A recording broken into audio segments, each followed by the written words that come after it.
Lori Latimer. Well, I've got almost 9 o'clock, so I'm going to go ahead and kick this off. For those of you that were on here yesterday, I hope you found that as insightful and educational as I did. I've got another good slate of speakers today. I say good, they're the best in the industry in my mind, in my opinion. So I'm very happy to have them on board. Always good to share educational information. I would much rather see you in person, but with things as they are, then this is how we chose to offer this program. Too good information, too good a lineup of speakers to just cancel it. We felt like it was worth the effort of putting this together on Zoom and hosting this for you. If you're new to us, you weren't here yesterday, I'm just going to give you a quick rundown of what the Central Texas Vines and Wines is. It was an idea of a grower, Lori and Mike Latimer came up with this idea. They're part of our Extension Horticulture Committee here in McLennan County. They introduced us to Curtis and Mary Timmons, and the rest is history. Curtis and Mary hosted the first Vines and Wines. Last year it was at Mike and Lori's, and then this year we were going to go back to Curtis and Mary's because they now have a winery. And we were going to be able to show you the actual vineyards and the winery and the whole process of making wine. And maybe we can do that in the future. But definitely wanted to mention them. And then we did add Justin Meckel this year as a new grower into that group that'll help us plan those events. And I told him yesterday he's going to be a host, him and Julie. Third annual Syntex Vines and Wines is what you're attending. And glad you could be here. During the program, I will mute people if I hear background noise, and please don't be offended if I turn your video off. That helps our bandwidth. Michael Cook reminded me of that yesterday. Thank you, Michael. And I'll try to watch that. I'm in my office today. We have electricity today, so it's a little better day, and I can manage this a little different. Our first speaker, I've heard him speak several times on different topics at BIG conference, out at Curtis and Mary's, Lori's. Does a great job. Justin Shiner. And I really haven't found a topic that I can stump any of our viticulture specialists in Extension. I've thrown some crazy stuff at them, and they always seem to ring the bell. For this topic, we get questions on grapes, table grapes, grapes that grow, for wine, and people seem to be confused. And I won't say any more, but I'll tell you, Justin's going to lay it out for us and educate us. And I'm glad to have Justin on board today. Justin? All right. Thank you. Good morning. How's the sound? Are we good on sound? Yes, sir. Sound good. Okay, let's go then. So I'm Justin Shiner. You heard from Fran Pontash and Michael Cook yesterday. We all work for Extension, and we are all viticulturists. So I work out of College Station, the motherland, and some of you I know are coming from Blackland, and you've got caliche and rock and lots of challenges, and you may not think you can grow anything. Well, I would challenge you to come to College Station. Our soil is as lousy as any of them out there, but we actually have a couple of commercial vineyards because we can grow grapes just about anywhere. And what I'm going to tell you is which varieties you're most likely to have success with. And so I know some people were not on yesterday when Michael Cook was talking. I'm not going to recap his whole presentation, but this is kind of a review of what he was talking about. We're talking about the wine industry. So there's, of course, the two approaches. You can look at it from a homeowner backyard perspective. Grapes are one of those plants that we can grow over the entire state. There's really only a handful of fruit. Grapes are one of them. No matter where you're at in the state, you can grow grapes. As far as the industry goes, the industry's pretty large. It's growing rapidly. And if you look at our map right here on the right, this is density of wineries by county. So the darker the blue, the more wineries there are. And so we have about 600 wineries now in Texas, which relative to West Coast, as Michael said, isn't large. But what's interesting is that number was only 40 wineries in the year 2000. So we've grown leaps and bounds over the past couple decades. We're adding about 50 to 75 wineries a year. And now we have wineries in over half the counties in the state. And so what's interesting is because we have so many wineries now and there's so much interest and demand for Texas grown grapes, we see vineyards popping up all over the place. And we have vineyards that are growing grapes commercially all the way down in the southern tip of Texas, in Brownsville. We have it out in Brownfield, out by Lubbock. That's where most of the commercial production takes place. We have vineyards in Dalhart, way up in the Panhandle in the coldest parts of the state, El Paso, along the Red River, and everywhere in between. So point being is you can grow grapes anywhere in the state of Texas, but the types of grapes that you choose to grow is really going to have a major impact on your success, one, and then two, how much effort you want to put into it. You know, you heard this a couple of times yesterday that grapes require a lot of effort, a lot of input. That is true, especially if you're doing it commercially. If you're doing it in your backyard as a hobby, you know, you can do it really low input. And I'm going to point you towards some grapes that you're most likely to have success with for that low input production. Michael also mentioned native grapes yesterday. He talked about the fact that we have more native species than any other state. I wanted to reiterate that point because a lot of people see the wild grapes on their property and they say, well, that means I should be able to grow grapes here and it's a great spot for a commercial vineyard. But what I'll tell you is that the needs of the wild grapes are generally different than those of the grapes that you're growing, especially for commercial production. But we have grapes all over the state of Texas, more than any other state in the U.S. It has to do with our location. We straddle that region of the humid southeast and the desert southwest. We've got grapes that grow in East Texas. We've got grapes that grow out in West Texas. Now, the deal is, and this is the number one homeowner question I get about wild grapes, is I have a vine and it produces these little clusters and then nothing happens. I never get any fruit. And inevitably, the answer is, well, that's a male vine. So our wild grapes are either male or female. So the male vines, they produce flowers, little clusters of flowers that produce pollen. Female vines, they produce little clusters. They don't produce viable pollen. The male vines pollinate them. And so grapes are wind pollinated, not generally bee pollinated. So if you have a female vine, that's a wild grape, you'll get fruit. If you have a male vine, you know, you can keep it for ornamental value, but it's never going to make any grapes.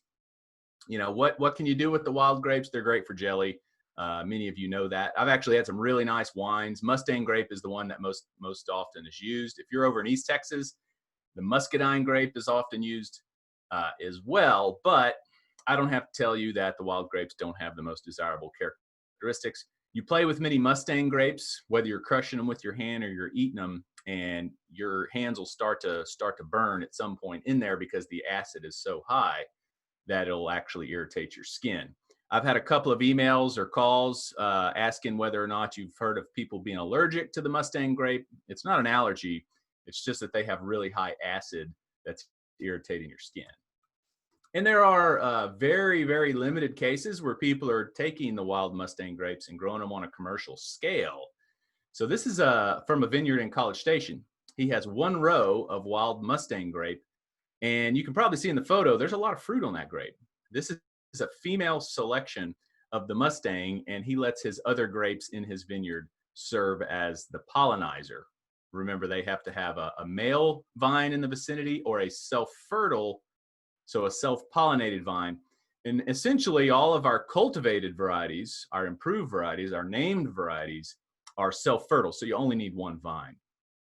Most people are not going to do this, but if you were interested and you wanted something as tough as nails, the Mustang grape is probably going to be your pick.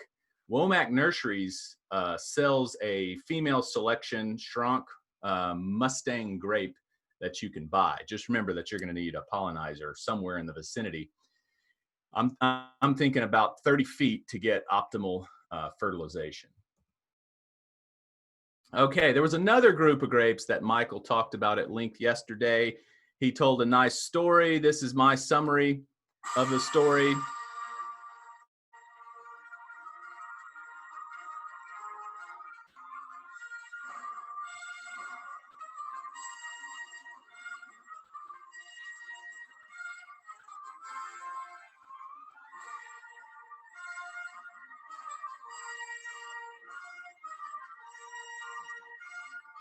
Okay, I have no idea if the music played. That's for the kids. That's for the students. That's Star Wars, in case you don't know. I'm pretty sure everybody's watched Star Wars now that we've been cooped up, for the last 8 weeks or so in our houses. But point is the grapes that we are used to growing, Vitis vinifera, European grapes, the ones you see at the supermarket, Thompson Seedless, Flame, all those other table grapes, all of those wine grapes, Cabernet, Chardonnay, Riesling, Merlot, the list goes on and on and on. Those are not at all related to our wild native grapes. They are native to a whole different continent. And so those are European grapes. And so those grapes were domesticated somewhere around 6,000 to 8,000 years ago. And what I mean there is people started to plant seeds of these grapes and select for better properties. Because these grapes are native to a different continent and they were selected for properties on that different continent, for example, they weren't selected to have resistance against our diseases here, they're highly susceptible. So they don't have good natural resistance.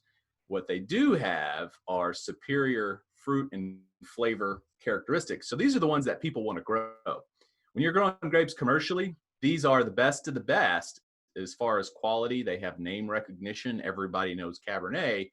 But with that comes extra work and challenge and risk, because there are many diseases that can affect these grapes. And I believe Michael later on is going to tell you all you ever want to know about these diseases and then some. Okay, what about organic production? We get this question as well. I want to grow grapes organic. And we have one major challenge when it comes to organic production in Texas.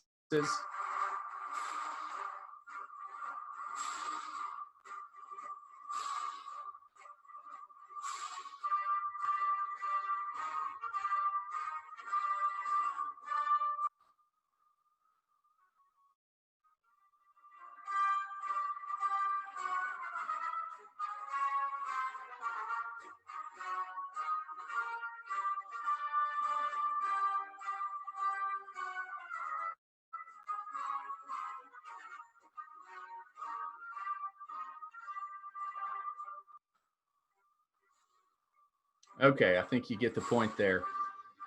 So there is a fungal disease called black rot, and it can take your whole crop. European grapes are highly susceptible, and the problem is we don't have a good organic control. So if you're interested in organics, you got to select a variety that has got resistance to black rot, and that's pretty much all there is to it. And then, of course, there's other diseases, and I'm not going to talk about these because this is what Michael's going to talk about later on.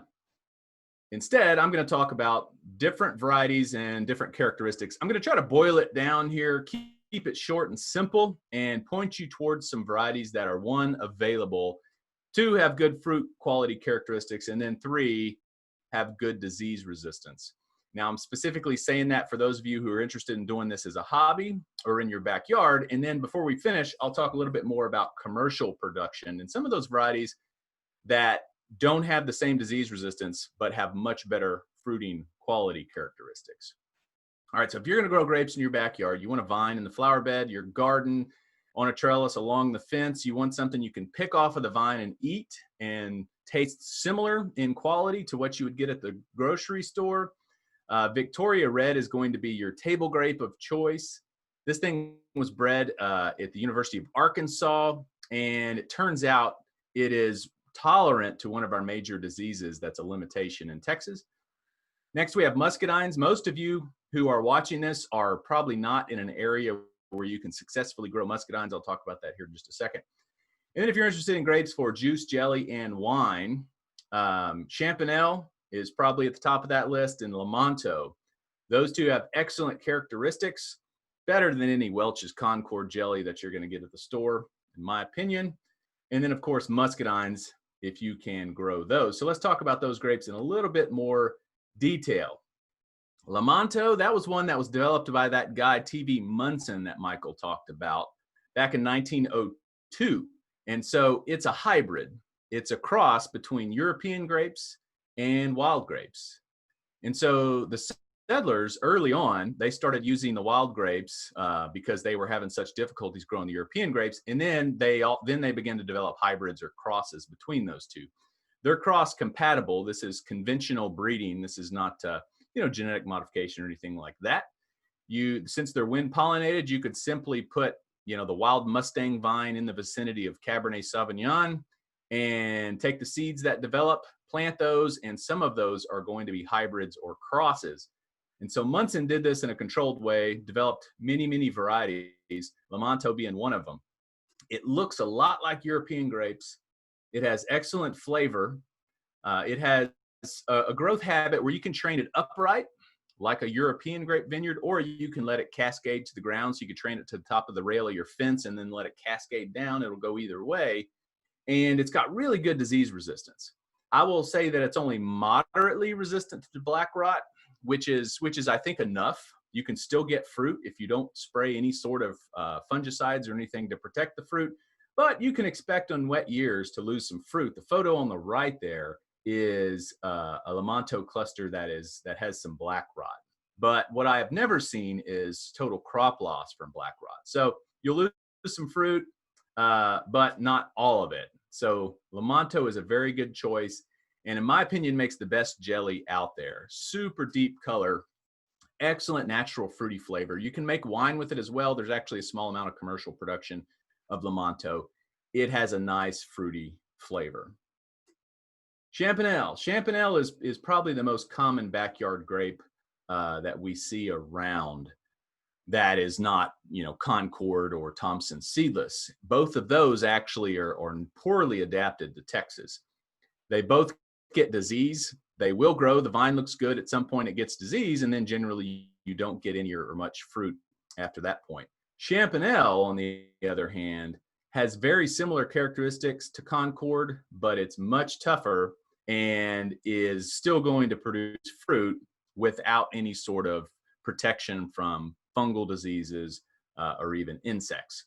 And so it's what we call a slip skin grape. The picture on the bottom left, those are berries where I squeeze them and the pulp pops out.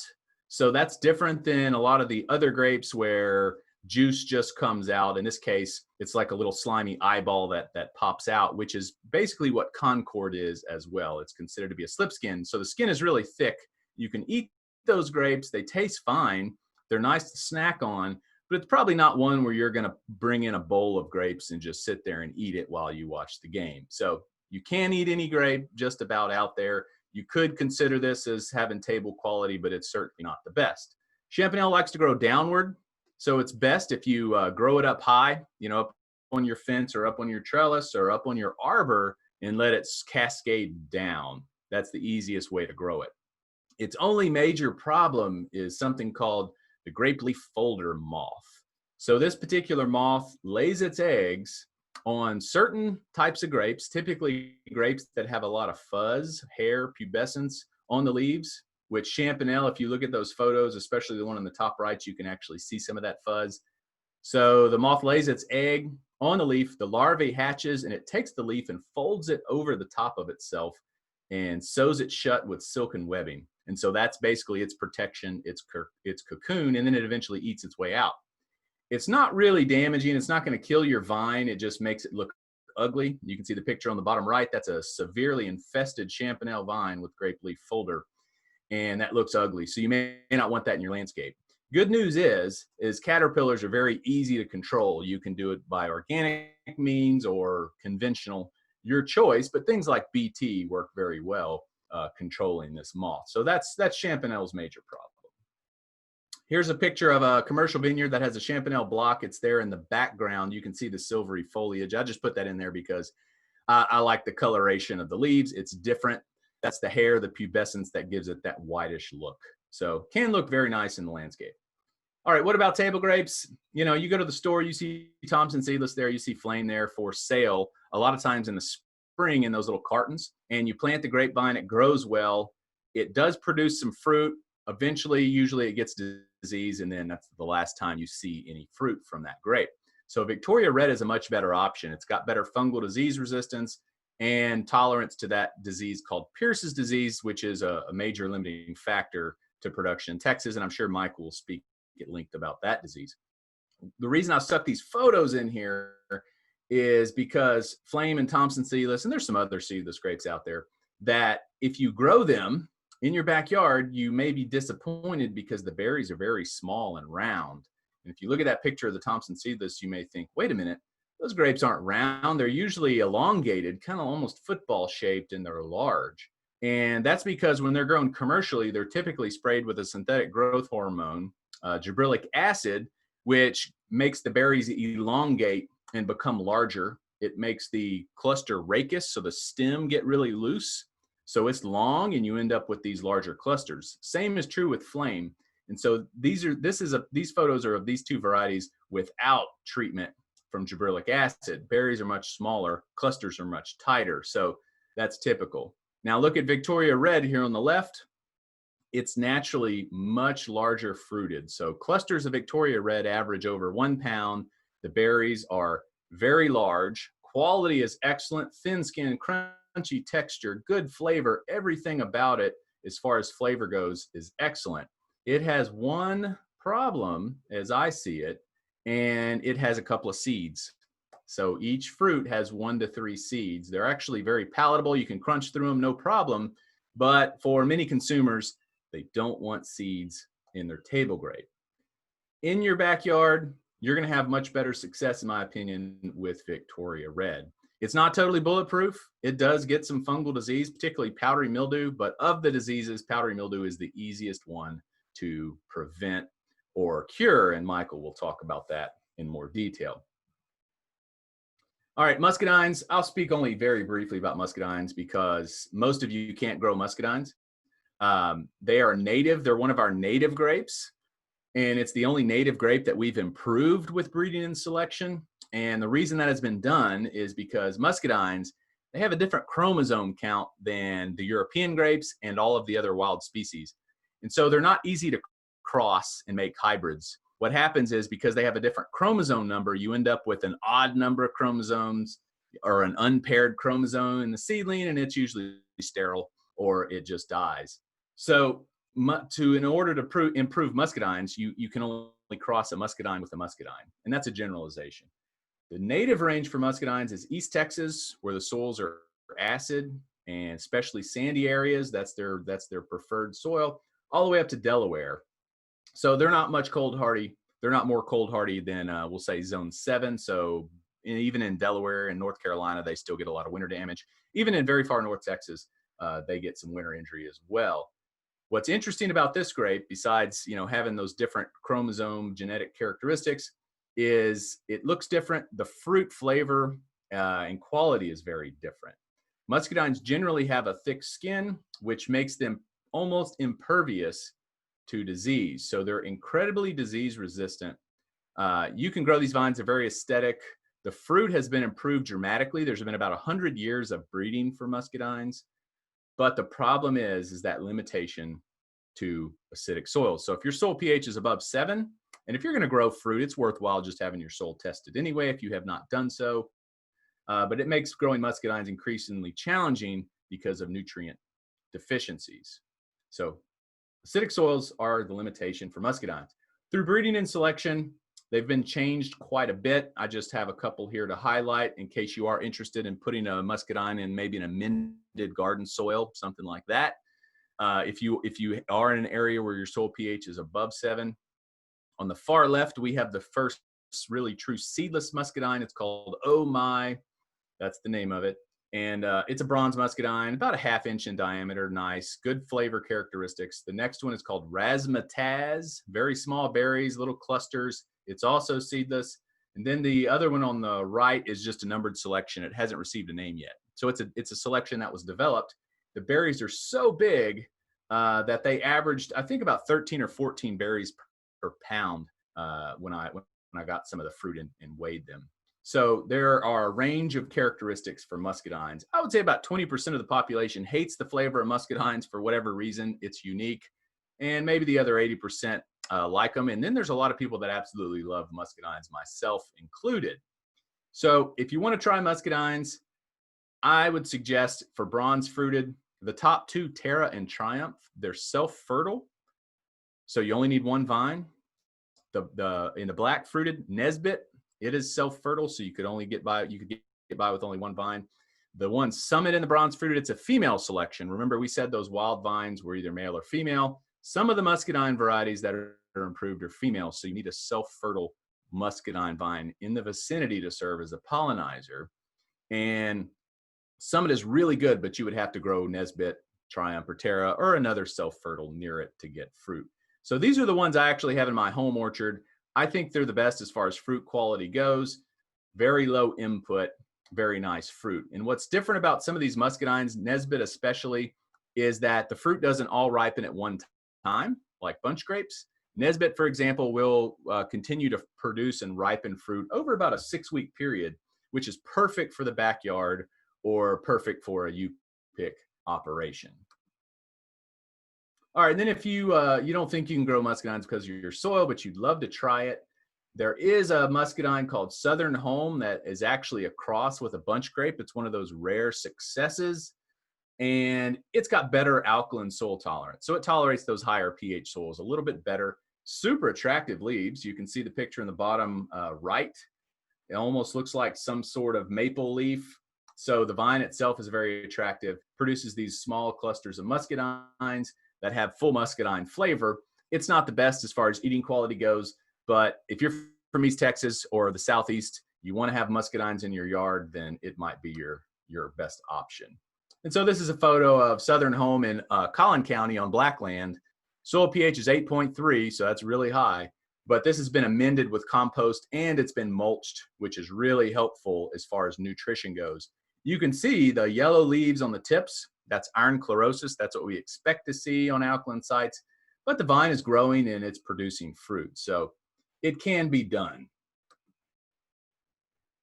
All right, so what do grapes look like in a landscape? This is my idea of an effective use of grapes in a landscape. This is what I want to see when I walk out my front door.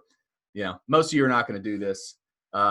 This is a large vineyard, a lot of work, but you don't have to have grapes in a vineyard if you want to incorporate them in your backyard or in your landscape. You can have single vines and make them look good.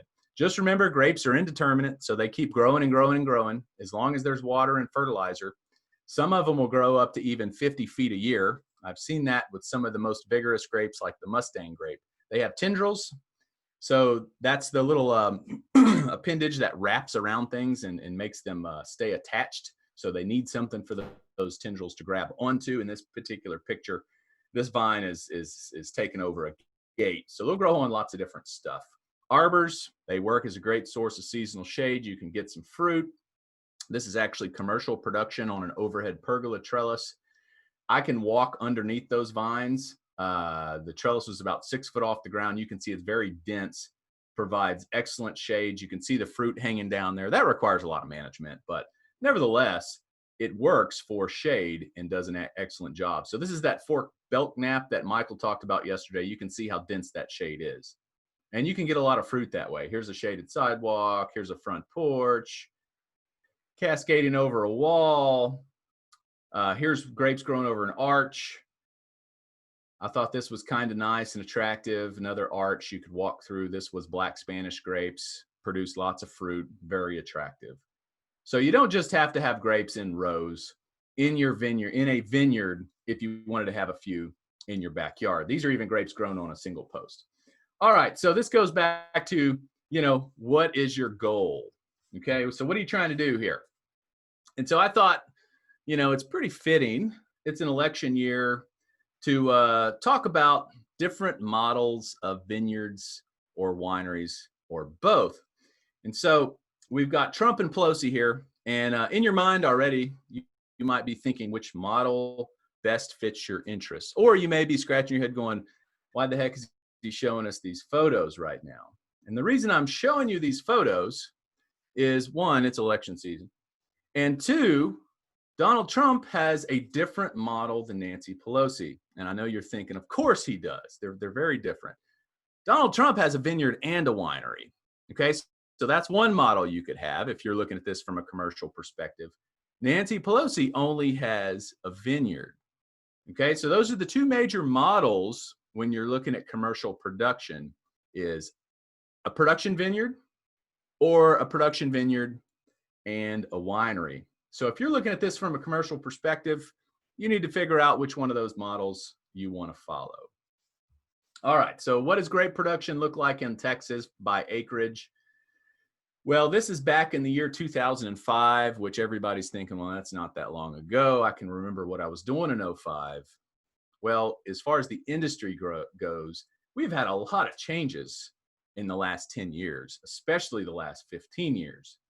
So in '05, noble grapes made up 64% of our production. What does that mean? Well, the noble grapes, they're also called the international grapes, are 6 varieties that are most commonly grown around the world.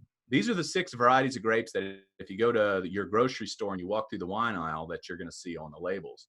Cabernet Sauvignon, Merlot, Pinot Noir, those are your reds, Sauvignon Blanc, Chardonnay, and Riesling, those are your whites. And so in '05, that's primarily what we were growing in Texas. Why were we doing that? Well, that's what has name recognition. That's what's popular. And that's what California, I'm not saying we were mirroring California, but that's what California was doing as well, because those were the most well-known grapes. You wanted to plant something or want to plant something that has name recognition so that people are familiar with it and more likely to buy it.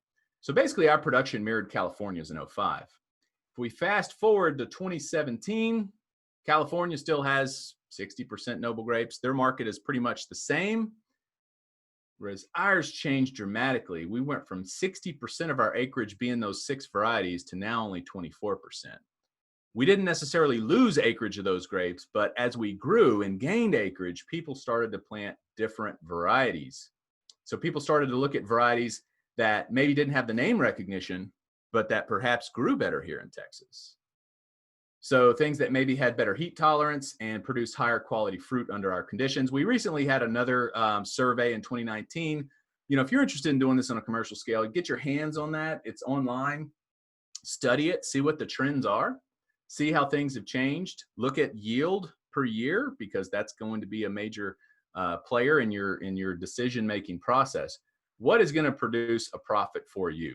What we have learned as of, the past couple of decades as the industry has grown is, we're not Napa, we're not, pick your region, we're not Bordeaux, and that's fine. We know it, and we can make excellent wine and grow excellent grapes our way with varieties that grow well for us. So if you're thinking about this from a commercial perspective, what I'll tell you is to do some experimentation, do a ton of homework. What you don't want to do, however, is plant what we would call a variety trial. Don't plant, a 5-acre vineyard with 10 varieties where you have a half acre of all these different varieties of grapes. And the reason is you're going to learn a lot, but you're going to end up with a lot of fruit. And most wineries don't want to buy one single ton of grapes. They want to buy at least a few tons of a single variety. And those varieties ripen at different times. So economically, it probably is not going to make sense to get the labor, the harvest bins and all out there for one single ton or 2 single tons. So you need to make sure that you plant enough that is worthwhile for a winery and that you can sell. If you're going to do your variety trial, scale it down much smaller, because 20 vines, you can learn a lot from 20 vines of a single variety. And remember, if you're planting a vineyard, it's a heck of a lot of work, because an acre of grapes typically has 500 to 1,000 vines, depending on how they're spaced. You're going to touch every single one of those vines multiple times every season. In the first year, you may put your hands on every single vine, or someone will, a dozen times while you're training and tying that vine. Huge time commitment. So do as much homework as you can so that when you make mistakes, it's on a much smaller scale.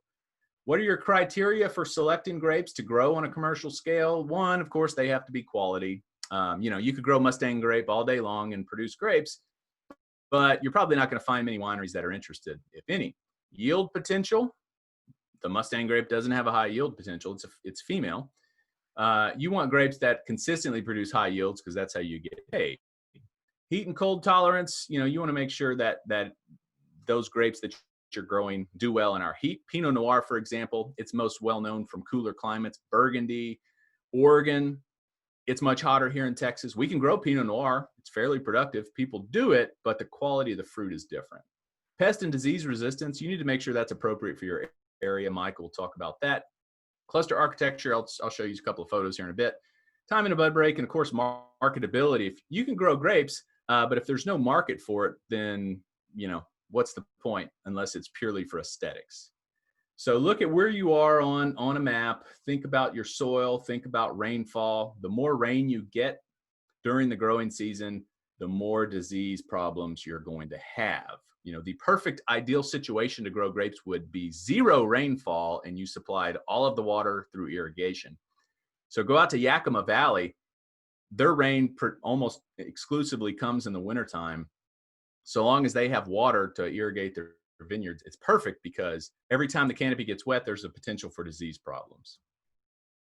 So you got to think about what grapes, you know, are going to be less prone to rot, because that's going to increase your production costs, decrease your yield potential. And that information's out there. Some varieties have a really tight cluster, like the one on the left, and some have really loose clusters. The looser the cluster, the less likely they are to be prone to rot. Pierce's disease, I have to mention this, even though Michael's going to talk about it. This is our map, our probability map here on the bottom left. You see the red line there in the red counties. I probably don't have to tell you what that means. It means danger. That's the highest risk of Pierce's disease. This is a lethal disease to all European grapes. And so if you're in that red zone, that means this is going to be a limitation that you're going to have to deal with. And it's your call whether or not you want to only grow grape varieties that are resistant or tolerant of Pierce's disease, or you're going to try your best to reduce or mitigate the disease. What are our PD tolerant grapes? We said Victoria Red was a table grape of choice. That's what makes it stand out. It's the only table grape with Pierce's disease tolerance. We've got Black Spanish as our red wine grape and Blanc de Bois as our white wine grape. There are not many options when it comes to Pierce's disease tolerance. I'm just going to fly through these. We actually have a fact sheet on Blanc de Bois that has all this information. It's an excellent white wine grape, high wine quality potential, super versatile in the winery.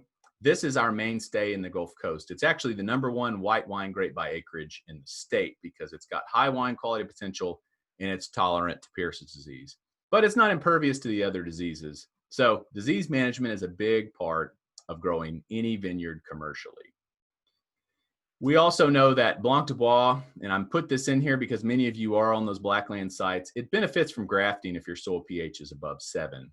And that's something that you order vines that are grafted that tolerate alkaline soils, and it saves you a lot of time, money as you go through the future. Black Spanish, very similar to Blanc de Bois, where it's productive.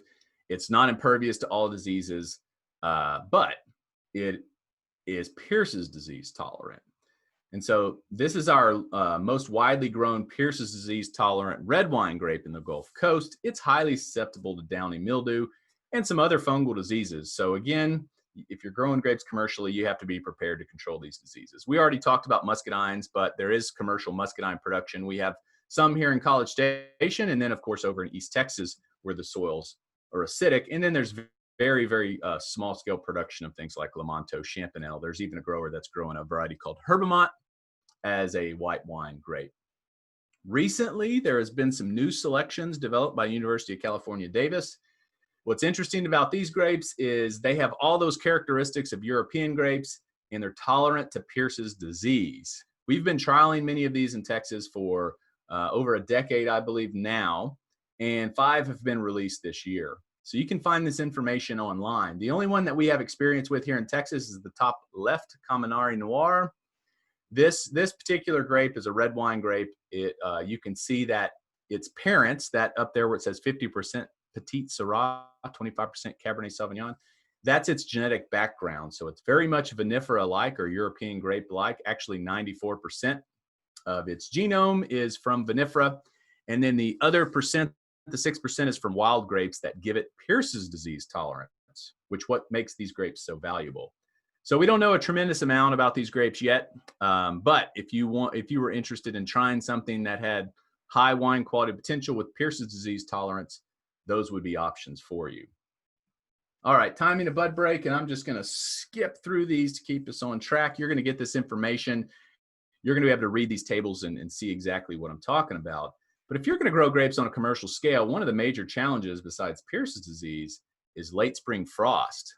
So we get a lot of times that Easter freeze, and in this part of the state, the grapes have already started to grow by then. And if we get a freeze after the grapes grow, it kills those shoots back. And typically most or potentially all of your crop goes with it. Doesn't kill the vines outright, but it kills your fruit. So there are a number of different ways you can mitigate the risk of frost. One of them is selecting grapes that start to grow later on in the season. And so we see about a 2-week difference in the timing which the grapes emerge in the spring or break bud. Chardonnay is one that we often compare to because it's the earliest one out of the gate. And then Cabernet Sauvignon, Mourvèdre down there at the bottom of that table, that is one of the latest. So if you had Cabernet Sauvignon that breaks bud 2 weeks later, that just buys you a little bit of cushion, against the risk of late spring freeze. So this is one of your criteria. And so this is a picture from North Texas from this year of a vineyard. You can see it had long shoots. It got a freeze. They lost their crop. It's a common phenomenon, unfortunately. So as far as those criteria being important for you in a central part of the state, tight clusters, I think, are a very important selection criteria. Bud break timing, of course, is important. We're assuming that you're going to try to mitigate Pierce's disease. These grapes are not tolerant or resistant. But I've just listed this information for you as a guide. E means early bud breaking, T means tight clusters. So these are varieties that have limitations from those two perspectives. So what you're going to do is you're going to make a little checklist for varieties. What are its strong points? What are its weak points? And you're going to narrow it down and figure out what you want to grow. This is Zinfandel. Everybody knows Zinfandel. It's very productive, tight clusters, and that just can make them prone to rot from the inside out. These grapes are growing in popularity as far as production goes and wine quality potential, and this is not an exhaustive list. We're growing about 60 to 70 on a commercial scale. Red wine grapes on the left, white wine grapes on the right. So if you'll notice, Tempranillo, that's a Spanish grape. Mourvèdre, Tannat, Montepulciano, Aglianico, Sangiovese, many of these grapes most people haven't heard of. So these don't have necessarily the broad name recognition, but they do have high wine quality potential for us here in Texas and good production characteristics. Same's true for these white wine grapes. So these are things that we're starting to see more planted. And the reason we can do that is because most of our industry, as far as the number of wineries go, is selling their wine direct to consumer. So through the tasting room, and you can bypass that name recognition barrier if you get to interface with the customer. So you have to talk to the wineries or potential buyers if you're a standalone vineyard. If you're going to go with the model that has a winery, then you're going to be able to grow what you want. If you're trying to sell to wineries, you need to make sure that they're interested. We're just about out of time. I want to show you a couple of pictures here about rootstocks. There are benefits of using a rootstock in most vineyard situations. Not always, but most vineyard situations, the benefits outweigh the drawbacks. What are the drawbacks? Typically the cost. It costs a little bit more to get a grafted vine, and maybe patience because you have to custom order your plants. This is the same variety, Sangiovese, on different rootstocks, same site. So the Floralush, that's the name of the rootstock there in the foreground. In the background, you can see Dogridge is the rootstock. Clearly, that root system is much more adapted to this particular site. This is an alkaline site with rocky soil. Same site, GRN3, that rootstock has nutrient deficiency, whereas 5C, you can see, is much more adapted. So if you plant a GRN3, you're going to have to supplement iron and probably other nutrients for the life of the vineyard. And you may still struggle to get a canopy to produce any grapes. It's going to cost you more money, and you're probably going to get less yield. So simple decision like picking the right rootstock has long-term impacts on your vineyard. This particular site, soil wasn't limiting. These are all different rootstocks. The vines look the same. That's because soil wasn't the limiting factor. So it's your site. You have to figure out what the limiting factor is when you make your selection. This is a table of different rootstocks and properties.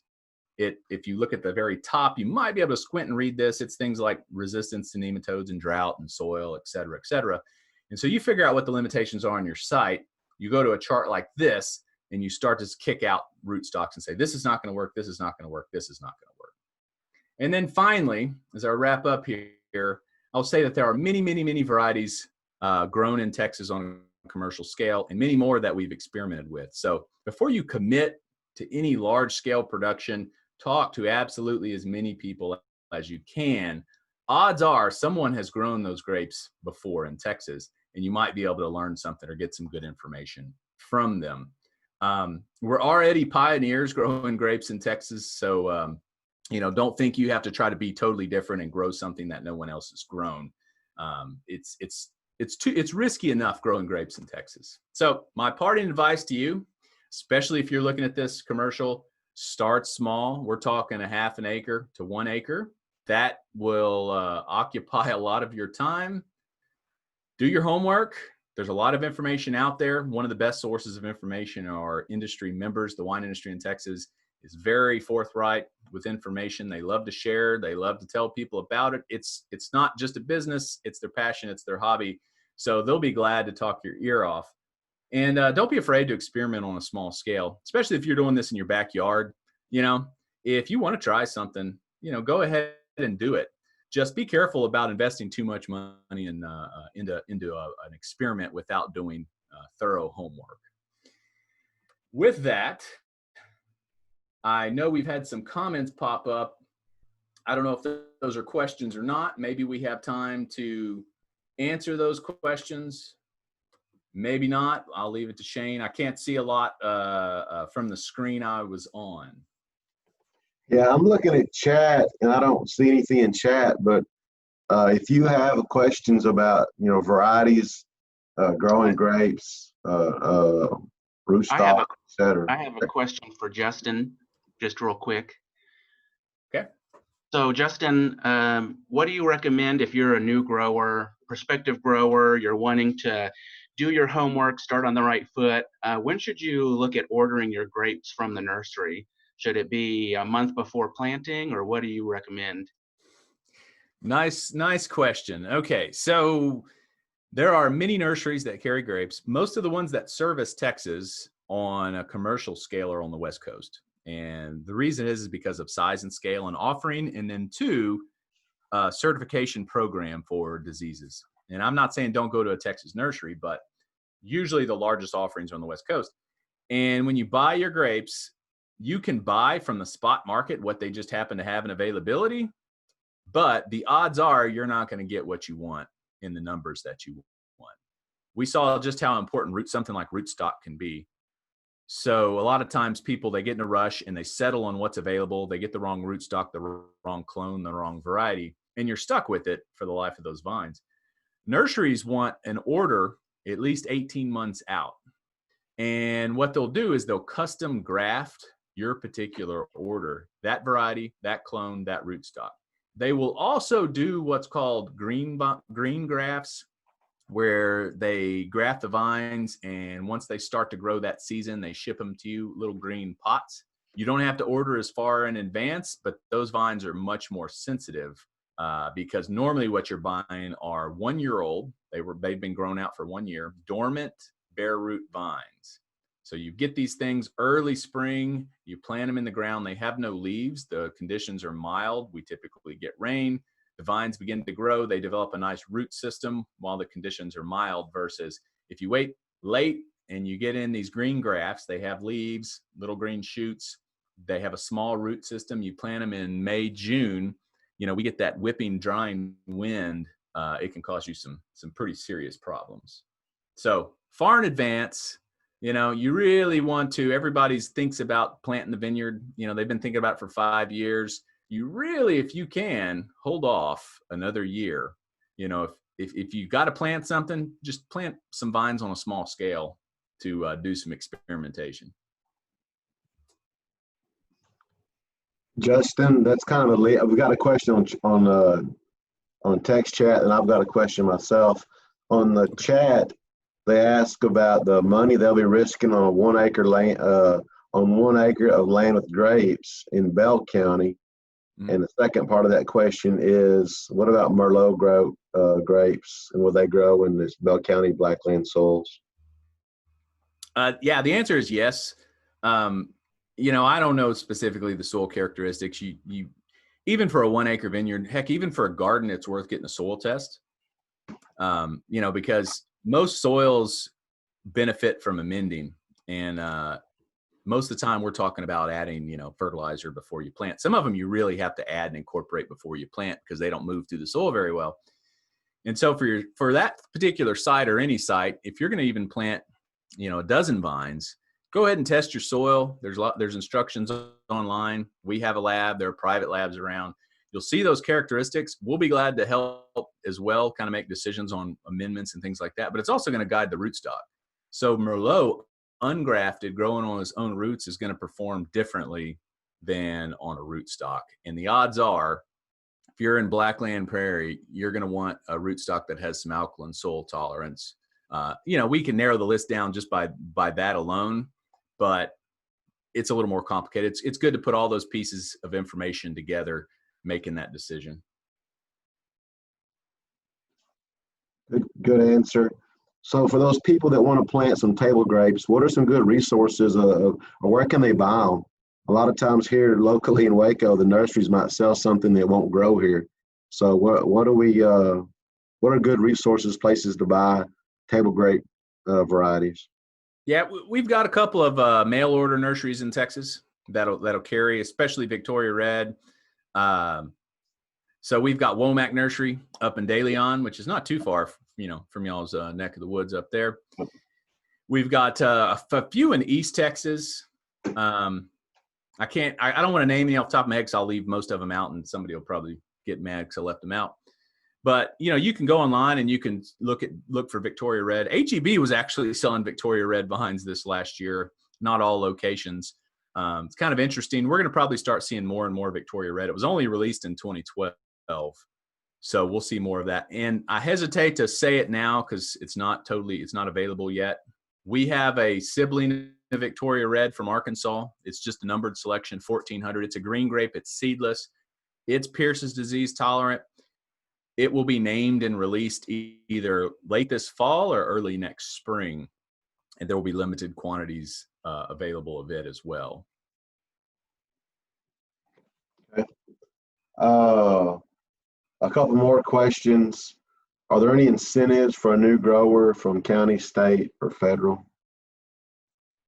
Yeah, there's young farmer grants. I know that program's been around a while.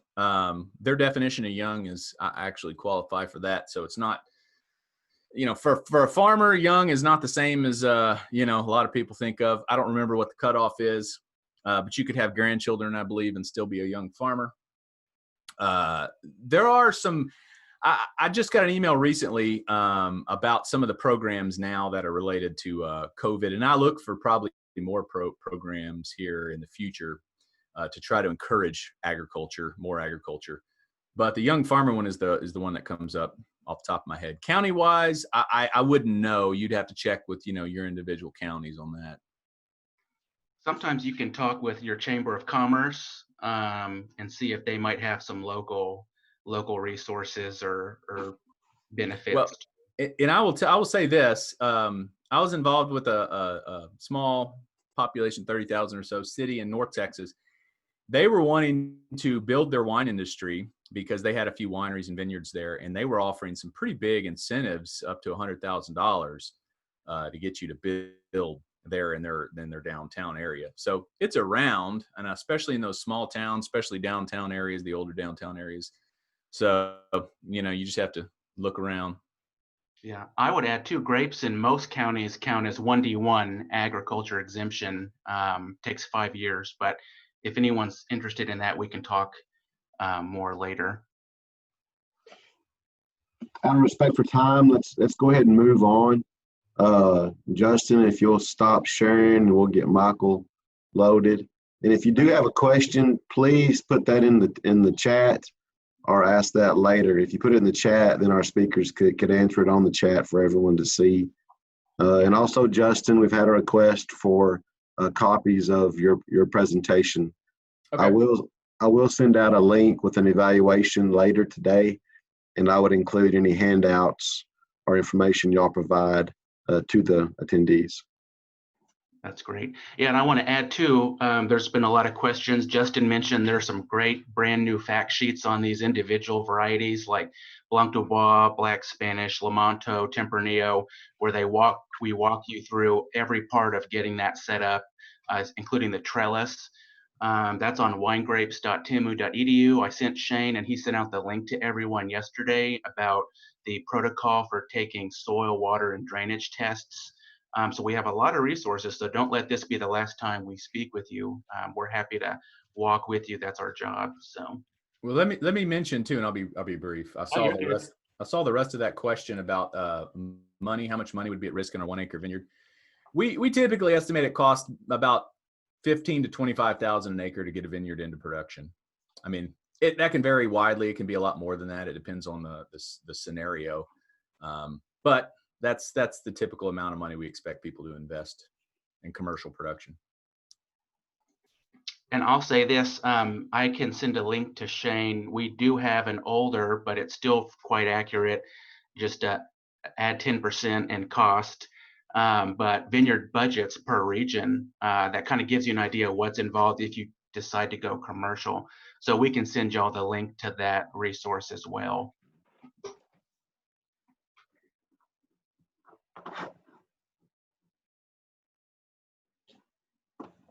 Well, our next speaker is Michael Cook. He is going to speak on vineyard disease and pest management.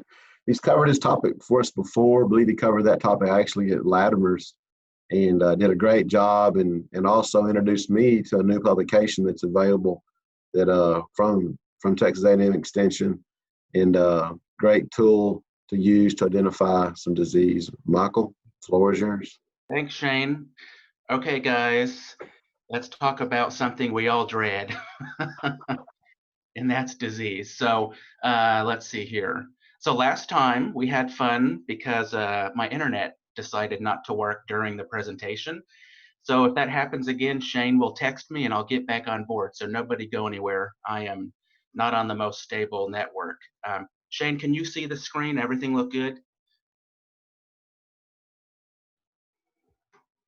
Yes, sir. Had to unmute myself. Looks good. Sounds good. Okay, thanks. And I want to thank Shane for all he's done to put this together with Wines and Vines and Curtis yesterday.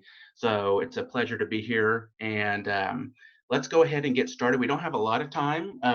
Managing disease, Dr. Shiner did a great job talking about variety, and that's one, as you'll see later, one way to minimize your inputs is to select a variety that just doesn't get disease. That's going to save you a lot of time and money, but it depends what you're trying to do. Especially if you're trying to sell your grapes, it can be challenging selling some of those obscure varieties, which typically are a little more hardy. And I will just tell you this, learning how to manage disease is not, you're not going to be a pro right off the bat. It takes experience, talking to your neighbors, working with Extension. We're happy to help, looking at those resources, doing your homework.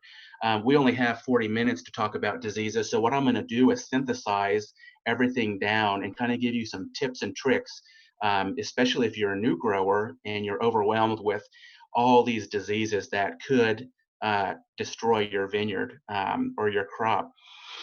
And so just a couple weeks ago, Fran, Dr. Shiner, and myself put together a 4-hour disease management workshop. So if any of y'all, that's one of the great things about webinars is we have it recorded. So if you are interested in more detail on how to manage disease and developing a spray program, you can send me or Justin or Fran an email and we can get that to you. But today I just want to go ahead and give you some tips and tricks. Okay, so we'll get started here. Managing vine diseases, namely fungal diseases, which is the most common perennial threat to you, the grower, what you're going to be worrying about every year. There are some others too, like Pierce's disease, which is bacterial. But we're going to do this through an IPM lens, also known as integrated pest management. There are lots of different philosophies on how you should manage disease. Again, here with Extension, we provide education that's research-based, and we'll be talking about what that actually means throughout this topic, throughout this talk today, and why we feel this is the best model to adapt as a viticulturist in Texas. So as has been mentioned many times, there are a number of challenges, lots of opportunities, but a number of challenges facing growers in our state, especially in Central Texas. The number one limiting factor is Pierce's disease. Justin touched on it, Fran touched on it, I'll touch on it a little bit in this talk. And then the second thing, in my opinion, is going to be that perennial threat of the annual pests, insects, and diseases, mainly fungal. And so let's go ahead and get into that. Okay, so before we start, we have to talk about really what is your goal? Again, Dr. Shiner touched on this as far as selecting varieties, But I think it's good to have a mission when you're growing grapes. I mean, yeah, hopefully it's enjoyable and rewarding for you. But if you're going to go commercial, I think this is a really good mission statement or goal to adopt. And this is going to drive your decisions, not just this year, but for years to come. Again, these vines are long-term perennial crops.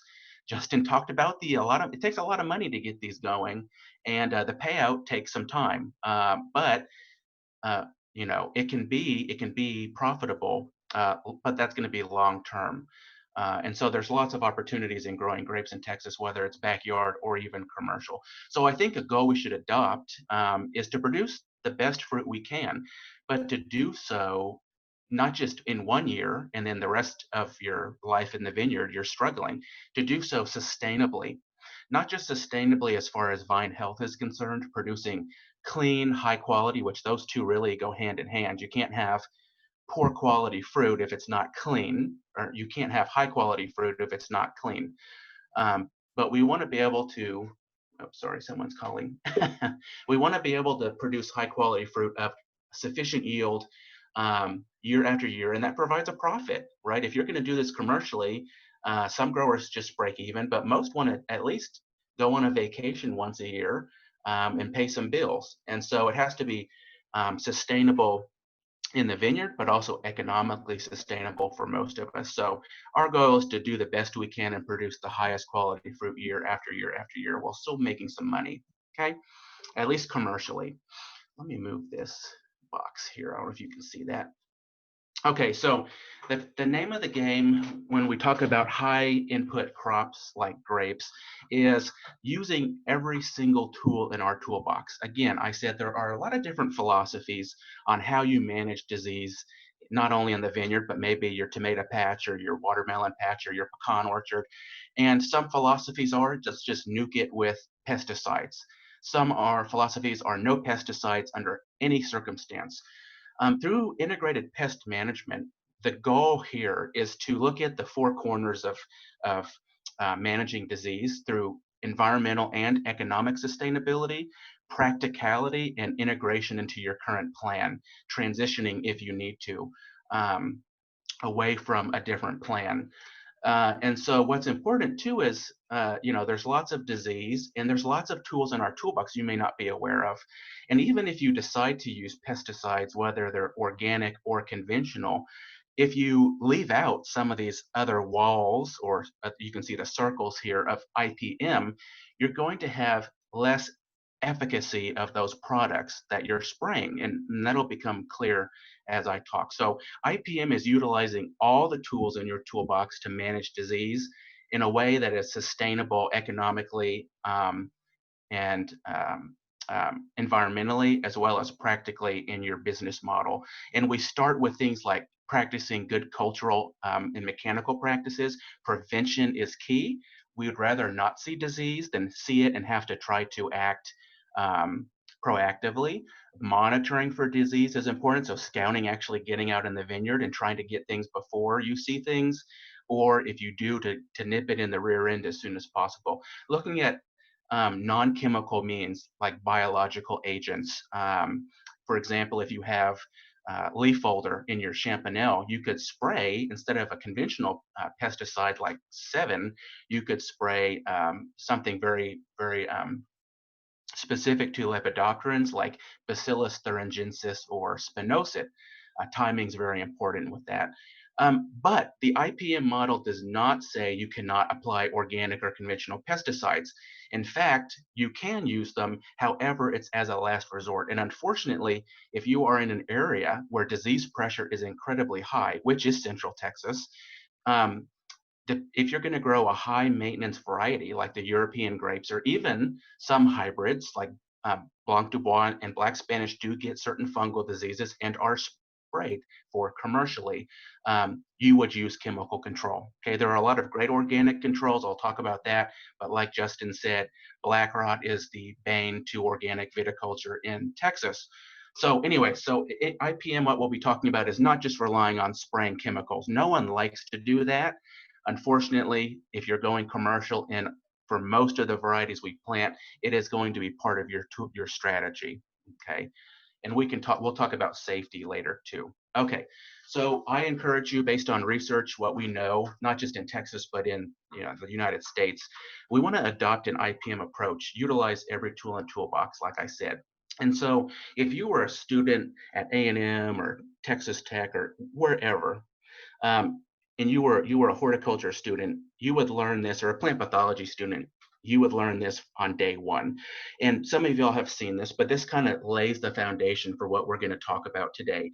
And this is kind of equipping us as a vineyard manager soldier or general trying to keep disease at bay, right? Disease is the enemy.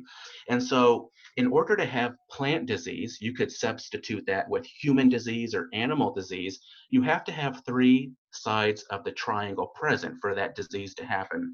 And so the first side of the triangle is the pathogen, the fungus, the bacteria, the virus, the nematode in the soil, the phylloxera.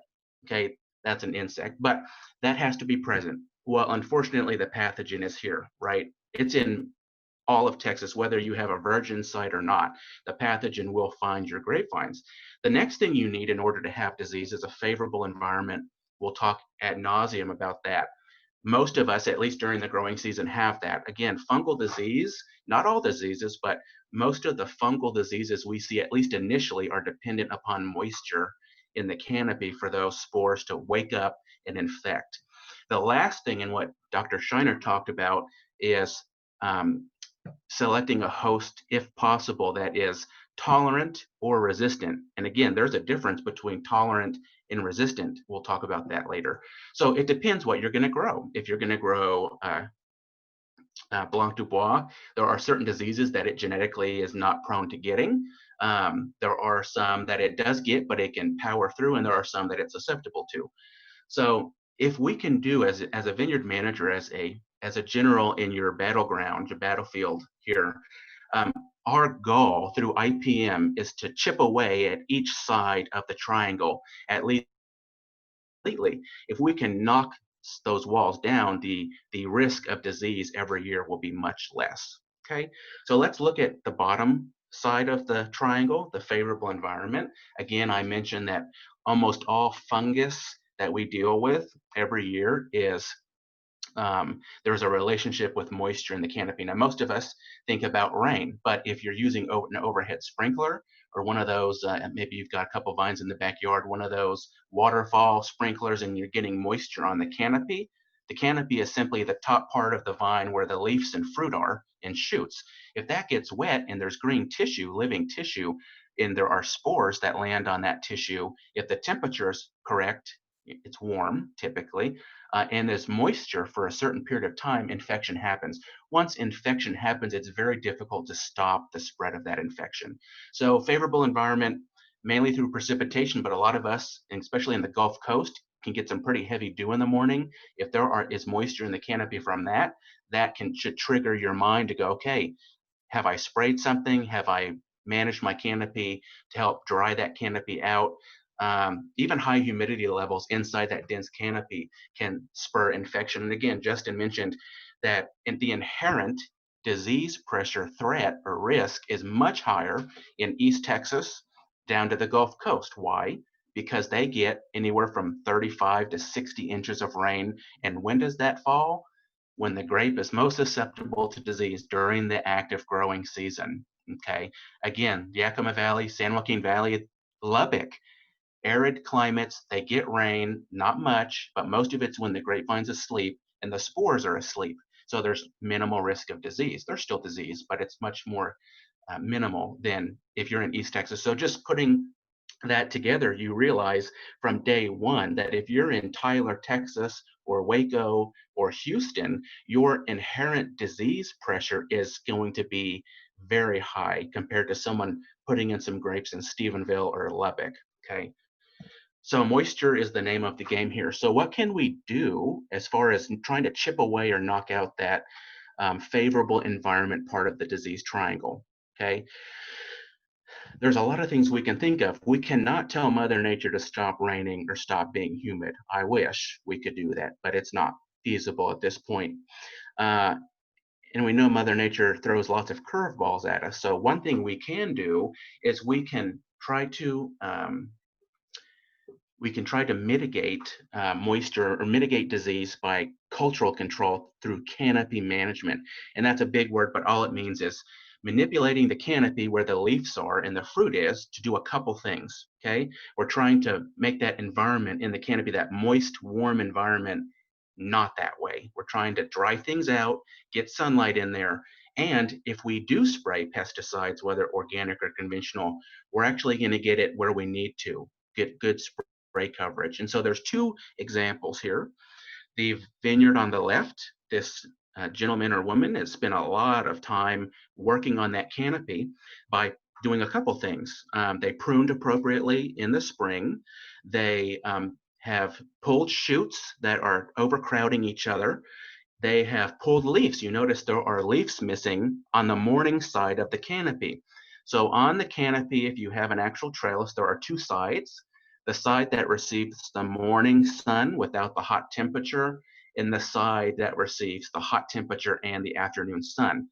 In Texas, if we were to strip leaves and expose our clusters on both sides, they would typically sunburn. And so, but you notice they just removed this person a couple leaves where the fruit is, not the rest of the vine, and you're going to get good airflow, which is going to dry the canopy down faster.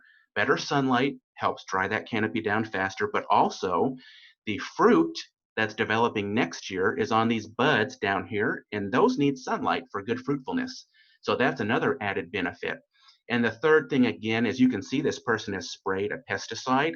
You can see the residue on the leaves, and it actually coated everything, and that fruit is going to be well protected. The grower on the right did not pay attention to canopy management. Maybe they said they're just going to nuke the vineyard with a pesticide as often as possible, and they don't have time to do canopy management. Well, I can tell you they're going to have a major problem, not only with fruit that's diseased, but low quality, because we do need some sunlight, especially dappled sunlight, inside that canopy. Maybe they over irrigated, put out too much nitrogen, but you're going to be every year, if you want to minimize disease and use an IPM strategy that is going to help you save money, you're going to need to get out there and touch those vines throughout the spring and even into the summer. This is a major step in minimizing disease.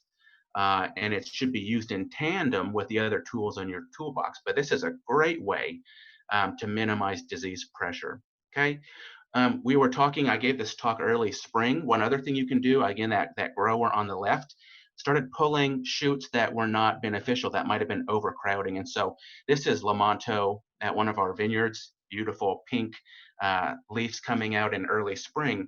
And you're going to prune, that's another topic for another day, but you're going to prune in the spring every year your vines, whether you're hobby or commercial, and you're going to select a number of fruitful buds. In this case, we left 1, 2, and 3, okay?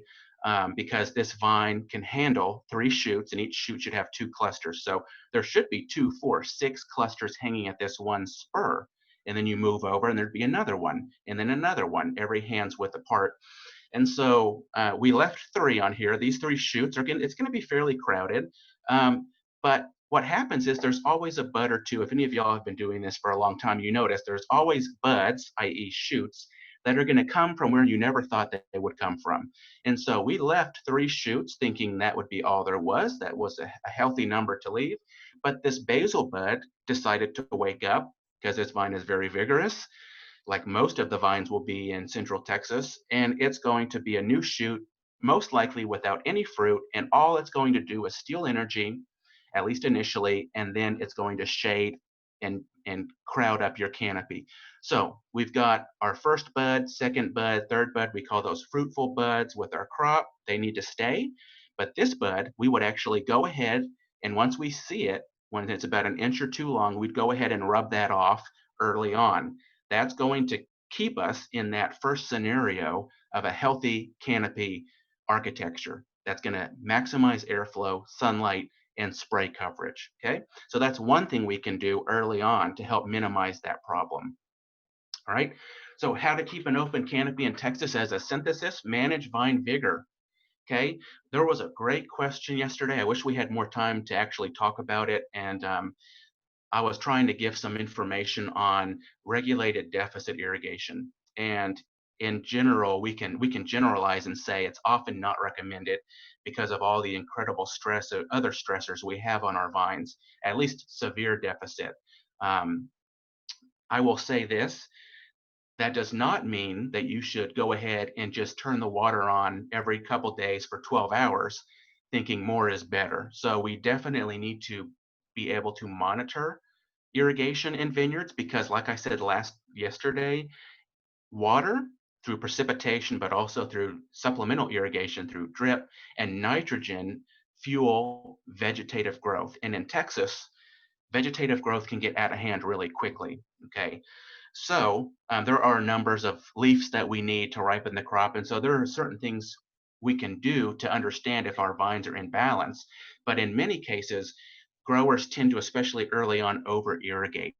And so to further that comment I made yesterday, we do want to be managing irrigation, but we want to put out enough, but not too much. Okay, and that can be difficult when we get 6 inches of rain in one day and then we get no rain for 2 more months. And so because of that question, we typically offer an irrigation crash course on how to know when to water and how much for your vineyard.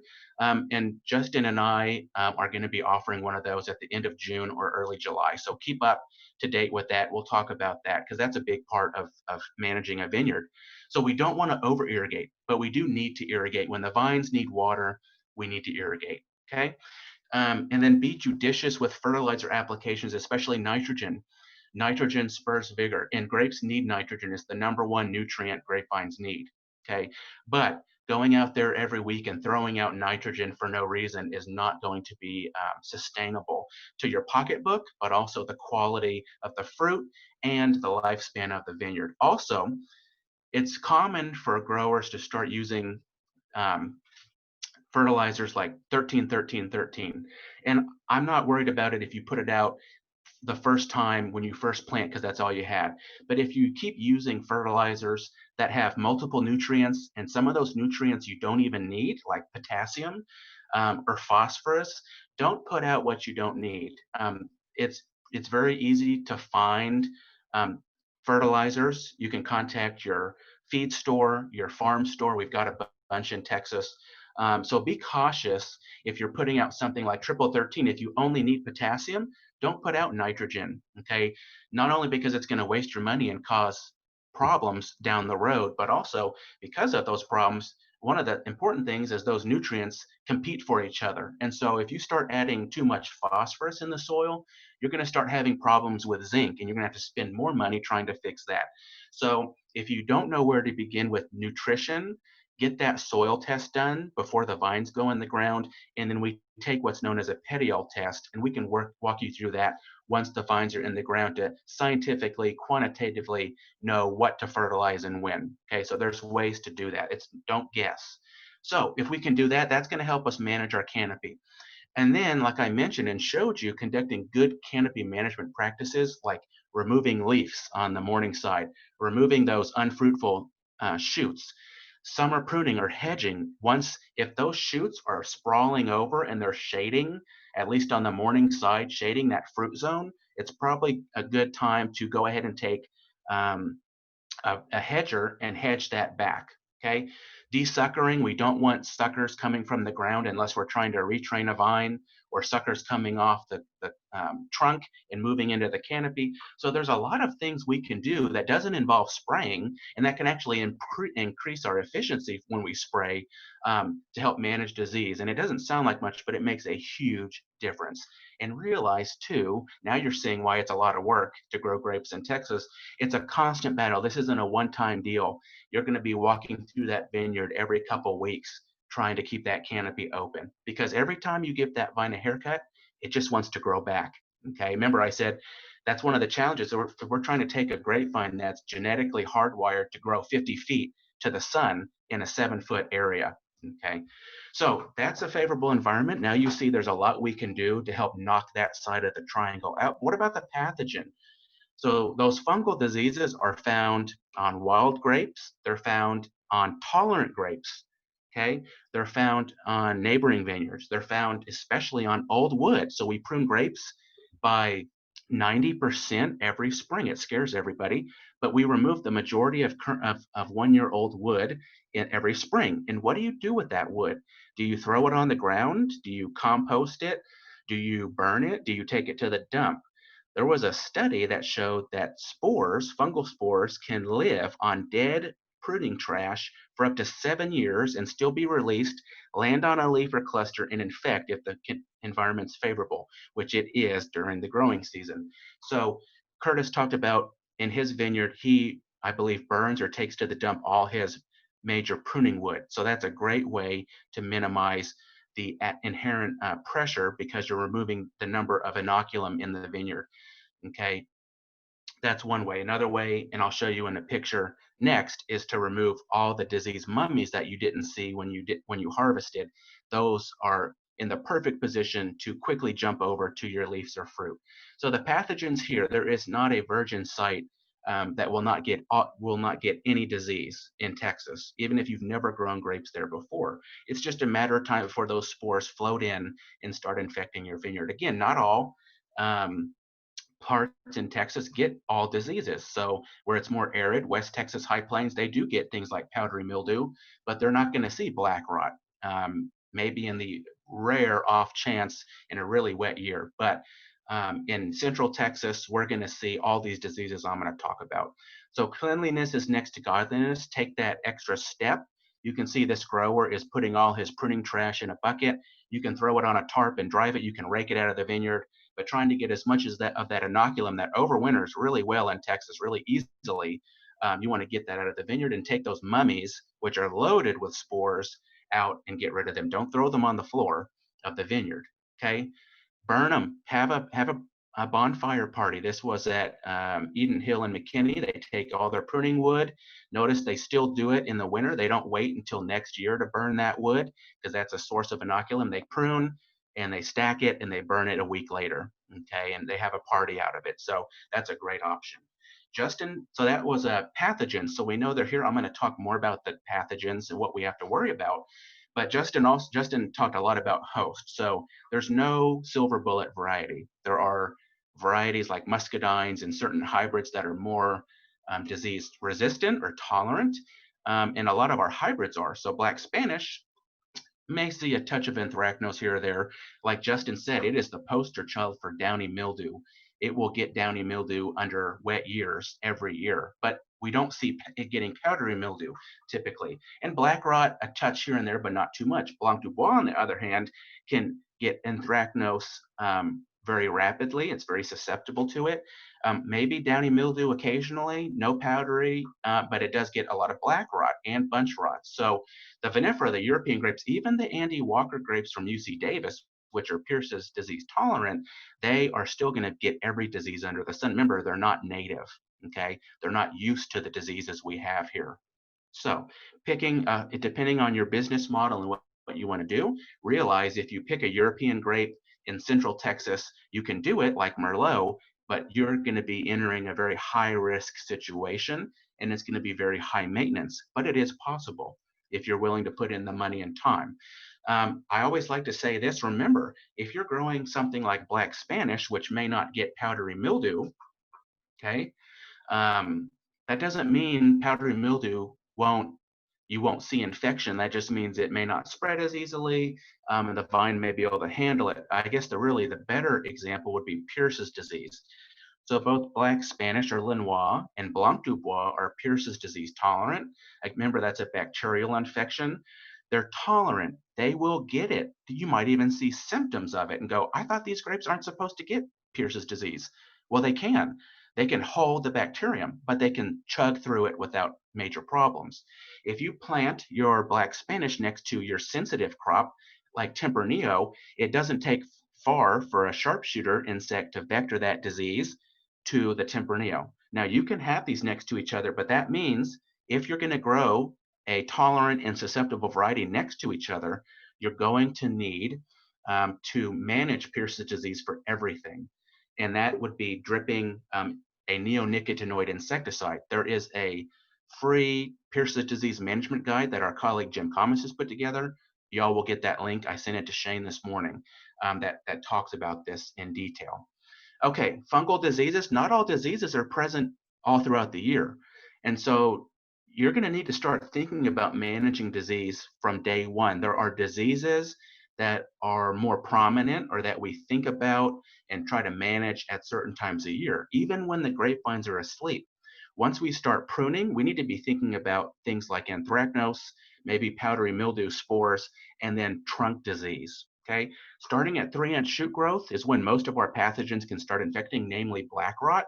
So you can see it. You don't start spraying and managing your canopy when the clusters start ripening. We need to start at the very beginning.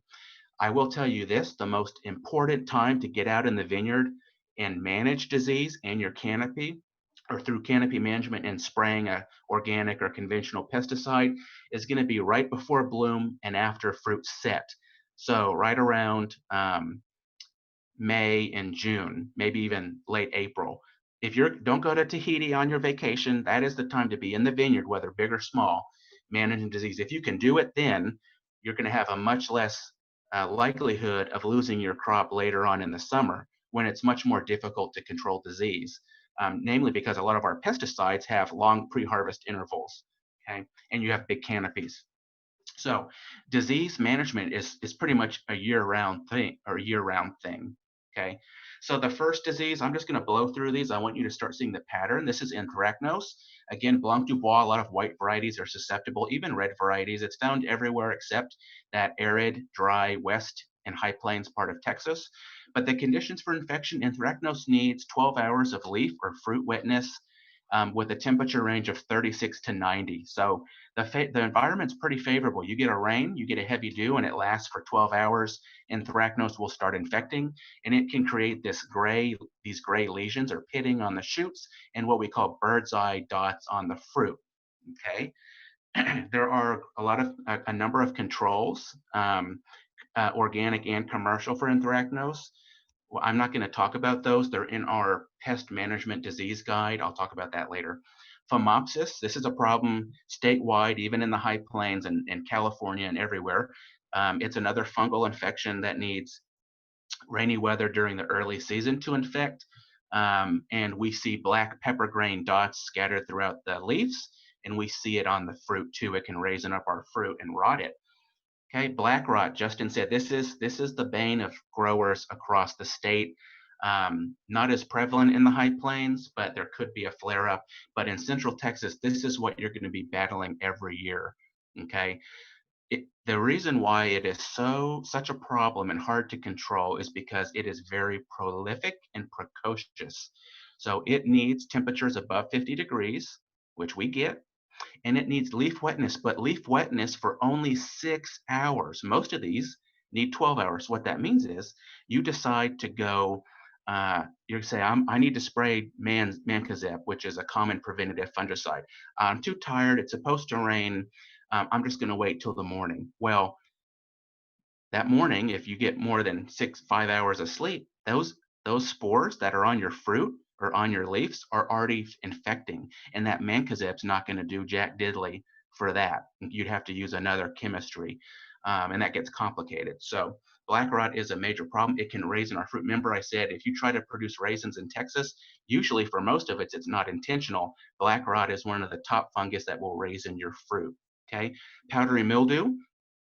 It needs warm temperature, not much rain. One of the challenges with powdery mildew is that after the first initial infection can spread even without rain. The good news is powdery mildew is surface only, and so there are a lot of great controls, even organic controls, that you can use to wipe this out. Okay, you'll see white powdery splotches on the upper side of the leaf or the fruit. Okay, and don't think just because it's a disease, it's only going to affect the leaves.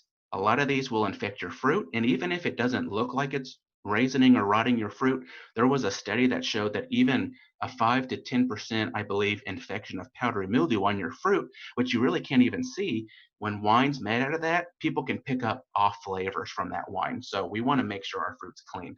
Downy mildew, again, Justin mentioned, this is the bane of black Spanish. You will see yellow oil spots on the top of the leaf, and on the downside, the underside, you will see a downy matte like powdery mildew, but on the underside, okay? Again, it needs warm temperatures and just a little bit of rain to infect. And it has multiple cycles. It can spread very, very rapidly within a matter of days, okay? And it gets tricky because different varieties may show slightly different symptoms. You see these leaves here, and this leaf here, and this leaf here, and you go, wow, it looks like we've got like 6 different fungal diseases. I've got them all. Well, this is downy mildew, and this is downy mildew in black Spanish, early stage, mid stage to late stage here with these 2 leaves. This looks like black rot, but it's downy mildew in another grape variety. This is downy mildew too. So it's going to take you some practice. We've got some great resources for Texas growers, namely that field pocket guide I showed you yesterday and our disease management guide, and then working with your extension regional viticulturist who can help give you a second opinion and get you comfortable with figuring out what disease you have. Identification is the first step. If you don't identify it correctly, you're off on the wrong foot already, wasting your money. Okay? Bunch rots, there's a lot of stuff that wants to get at your fruit. And these namely are problems when your fruit splits or cracks or gets insect damage or bird damage. You have an open wound. Botrytis you may have heard of in France under a cool climate, and in other parts of the world, it's known as noble rot, and it imparts a very unique flavor to the wine. Unfortunately, Texas is not a cool climate. We get botrytis, but it will not create noble rot wine. So you can try it, but you'll be disappointed. So lots of different rots. They're not all fungal either. A lot of these are bacterial, and they're spread by insects or in other ways. Okay, again, spread via wounding through many ways. Okay, hail. Some had hail, so we have to be very mindful of bunch rots spreading. Okay. Justin mentioned, can I grow grapes organically? I don't have a lot of time. We know that there are a lot of great organic controls for things like powdery mildew. You can use ag grade hydrogen peroxide derivative. For downy mildew, you could use phosphoric acid. For anthracnose, sulfur. There are a lot of great options. For black rot, there's only one, and it's Bordeaux mix, which you can't really find anymore, but it's copper sulfate with slacked lime. And this has been around for a long time. I just want to share with you that just because it's organic does not mean it's good for the environment. Okay, and this is the perfect example. So Bordeaux mix, in briefly, I encourage you to look this up later, but Bordeaux mix was developed in Bordeaux, and it's been used for 100 plus years in organic viticulture. And sulfur and copper are the 2 main components of Bordeaux mix, and it works well for certain diseases. Okay, but it's mildly effective against black rot, if at all. So in our high disease pressure area in Texas, it doesn't work very well. But what's happening is sulfur is being dripped off the leaves or the fruit, and it's landing on the ground. Not a big deal. But so is copper. Copper is organic. But copper is a heavy metal. It never degrades, and it doesn't leach from the soil. Copper is an essential nutrient for vines, but there is a fine line between deficiency, sufficiency, and toxicity. And I encourage you to Google Bordeaux mix in France, and the French are realizing now that they've been sterilizing their soils over a long period of time by applying copper sulfate. And how are they going to remove it from the soil? It's going to be very difficult because it's a heavy metal. So I encourage you to do your homework. I'm not discouraging you from using all organic or conventional pesticides, but do your homework on what you're going to apply. Using Bordeaux mix in the backyard at small rates probably not going to be a big problem. Okay, but I might reconsider if I'm going to be using it as my bread and butter fungicide in a commercial operation. One of the last things I want to talk about, and I know this is a huge topic, and I'm pretty much out of time, but you need to follow the label. Okay, any pesticide, whether it's organic or conventional, is going to be labeled by the EPA. Now, fertilizers are not, soil amendments are not, some wives' tale treatments are not. But if you go buy a product at the store, and no, you do not need a pesticide license for any of these common fungicides because they're not restricted. It's good to get one to understand about how to put out pesticides and that kind of thing. But if there's a label from the EPA, the label is the law. Now that's whether you have one vine or 10,000. It doesn't matter. If you purchase that product according to federal law, you have signed a contract stating you will abide by the label. And that label gives you lots of important information. Remember, you're dealing with a chemical, whether it's organic or conventional. And so we want to protect not only our vines. This is an incidence of spray burn. Someone put out a higher rate. They thought more was better. Let's nuke the vineyard. And they ended up burning their leaves. Also, so there's not only environmental consequences, but the label has been developed to protect you and me, the consumer, from being poisoned with these products. And so there are a number of terms you need to be familiar with. The first is REI, found on every label. That's labeled by the EPA or Environmental Protection Agency. That's the re-entry interval. That tells you how long you have to wait before you can go back into the vineyard in your flip-flops, drinking wine. You can go back in the vineyard immediately if you wear the appropriate PPE, which is another term, the personal protective equipment. With coronavirus, most of us are familiar with that now, wearing the right equipment. Sometimes that's as simple as long sleeves and gloves. Sometimes you need a full respirator, depending on the product. You need to understand PHI. This is one of the big ones for your safety and for my safety. The pre-harvest interval. A lot of our products, even organic, they may have a 2-week pre-harvest interval. That means you spray the product, you have to wait legally 2 weeks before you can harvest. Okay. One of our bread and butter fungicides, known as Mancozeb, a great broad spectrum preventative fungicide that we use heavily, has a 66-day pre-harvest interval. You have to wait over 2 months from last application to when you can harvest. And so you need to be aware of that, whether you have one vine or 10,000. The max rate, more is not better. Use the rate accordingly. And there are limits to how much you can put out. And the last thing I will tell you about reading a label, it's not difficult. You might have to put your readers on and take some time, but the product has to be labeled for grapes.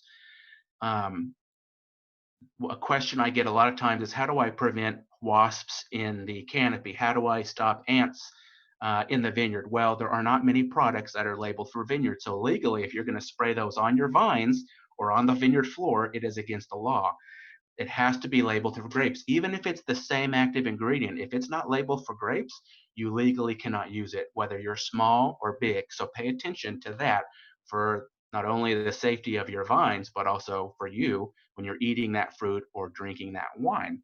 So there are a lot of ways to develop your strategy. Hopefully you'll consider adopting an IPM strategy.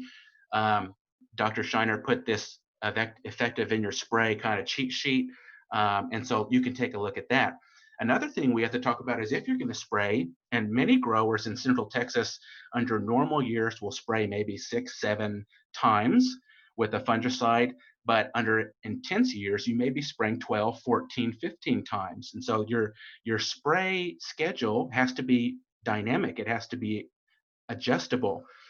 Fran mentioned there's no such thing as a piece of paper that has a spray regimen that you use every single year. Yes, we have ways to kind of help you develop your spray program. We do that in our 4-hour disease workshop. Again, if you want a copy of that, send us an email. But it needs to be adjustable, and talk with your neighbor vineyards. They're going to help you get on the right foot, but don't just copy and paste what they do, especially if you're growing different varieties. But spray rig, we have to talk about that, because if you spray the right product at the right time, that's great. If you do canopy management, that's great to help get better spray coverage. But if you're using a little backpack sprayer and you've got monster vines that are 10 years old, you're not getting the spray inside, even if it's open, according to our eyes. And so starting off, yeah, invest in a $100 backpack sprayer or even a spot sprayer. Never mix the two with herbicides and fungicides. That's a mistake waiting to happen. But once you get to year 3 or 4, you need to invest, if you're any sizable acreage, an acre or more, I would say, in an air blast sprayer. There are a couple different brands, not many. Swihart's one. They have very affordable 4-wheeler size ones. You can get a Jacktoe Arbus, which Justin has. They're not the cheapest. You can get one for around $4,000 up to $12,000, but they will pay for the grapes in the first year. You need to have an air blast sprayer, and that's different than your little boom sprayer or spot sprayer with the wand you get at Tractor Supply. So you need to, this is the most important piece of equipment, so invest wisely. You don't have to have it year one. With small vines, a little backpack sprayer is fine, but by year 3 or 4, you need to be investing in one of these air blast sprayers that actually atomizes the fungicide and blows it into the canopy. That's critical, okay? We're here to help you. You see something in your vineyard that doesn't look right, talk to us. If we don't know what it is, we have, and we're very blessed to have a disease lab with Texas A&M. You could submit a sample. Even UC Davis out of California doesn't have their own viticulture disease lab. This one's a general diagnostic lab, but they do work with grapevine diseases. Again, especially if you're new, I highly encourage you. We just released this guide this spring. It is the first ever for Texas. There's nothing like it, and it is a grapevine field guide of all sorts of diseases and pest damage, environmental issues, herbicide injury, nutritional disorders, all in pictorial format from Texas vineyards. It took us a year to develop this. We spent our time, and I think it's top notch. It's waterproof covering, it's durable. You throw it in the back of the pickup or the four-wheeler, and limited text. I'm an Aggie, so I like pictures, and it's to help you identify what's going on in your vineyard. It's also important because not only does it tell you the bad things in the vineyard, but it shows the good things, your beneficial insects like praying mantis, and ladybugs and lacewings and all sorts of other things. And so you may think you need to spray, but really you don't, and that can save you some money. So you can buy this online. We also have our annually updated spray guide, which in weed guide now we added weed management to this guide, and it is the current list of labeled pesticides, namely fungicides and insecticides for Texas vineyards that are labeled for grapes. It walks you through the season. What do you have to worry about? What are the rates of spraying for these products?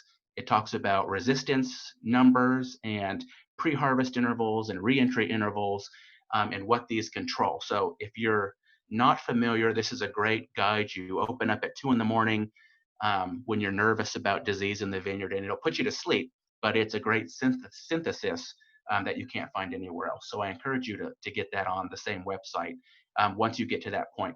Okay, we're pretty much out of time. I'm going to leave this here for you. There are some other long-term diseases, not just annual diseases that we worry about, but some serious long-term diseases. The first is cotton root rot.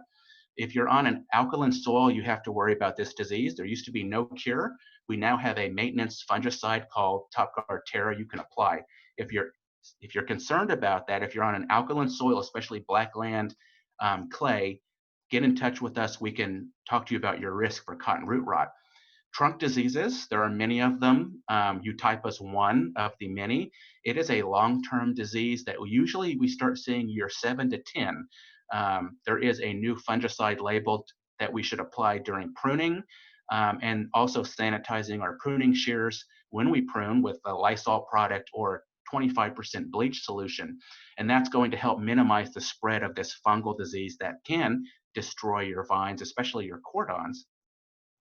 Pierce's disease, a bacterial infection, one of our biggest problems. Again, it's spread by this sharpshooter insect, which is native to Texas, and it's prolific in areas that have lots of vegetation, lots of rainfall, and mild winters. So the insect survives, the bacteria survives well. Most grapes, even a lot of our hybrids, are susceptible.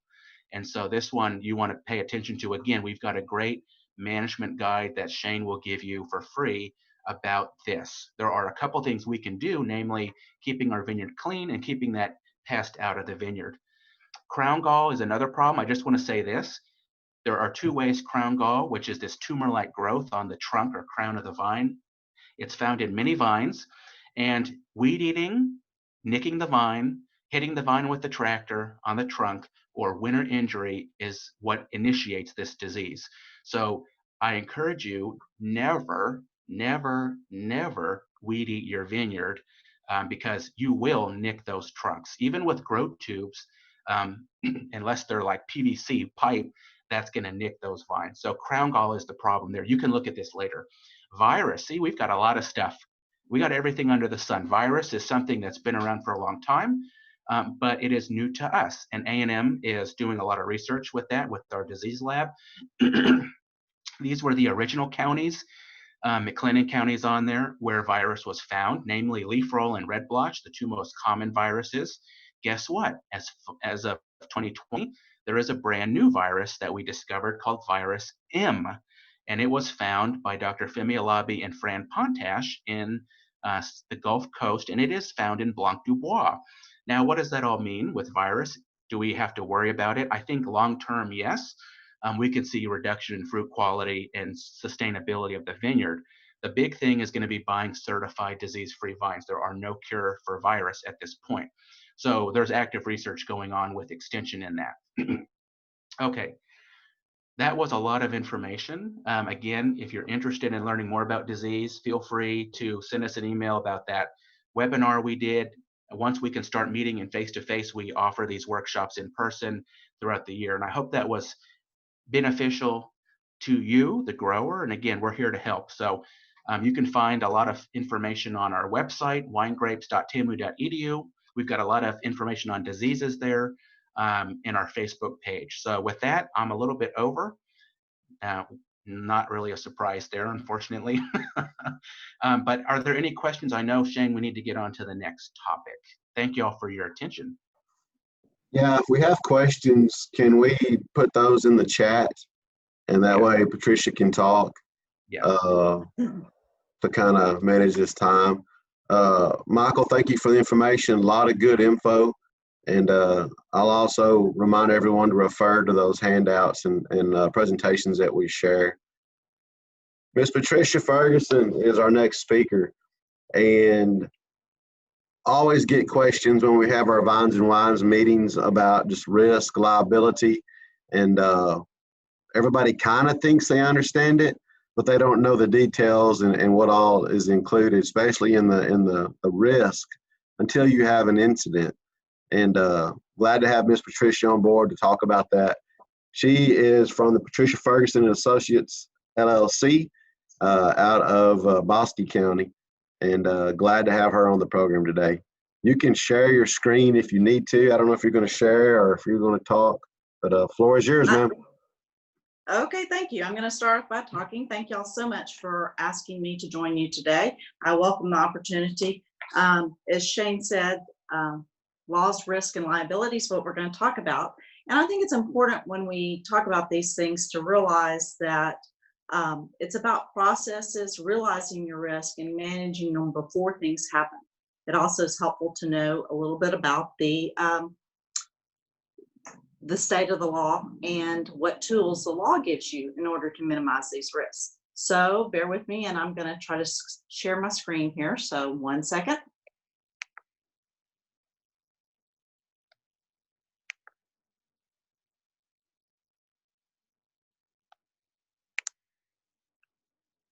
Can you see that?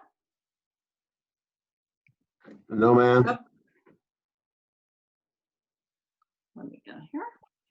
Let's see. Well, for some reason I'm having difficulty with this. In fact, I can't even go back to, let's see, share content. Let's see if I can find it. Nope. For me, I just go to the bottom of the page. For me, I go to the bottom of the page where it says share screen, and then it should give you some options if you're hooked to like a docking station, or then you can pick which screen you want to share. Well, and I'm trying to share from Google Slides, and for some reason it's not giving me that option, and it did earlier today. Let's see if that works. Now maybe it will.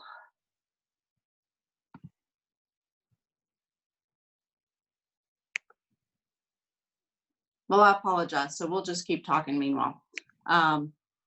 Because I do have some basic slides here, and I can always share that later with you. Okay.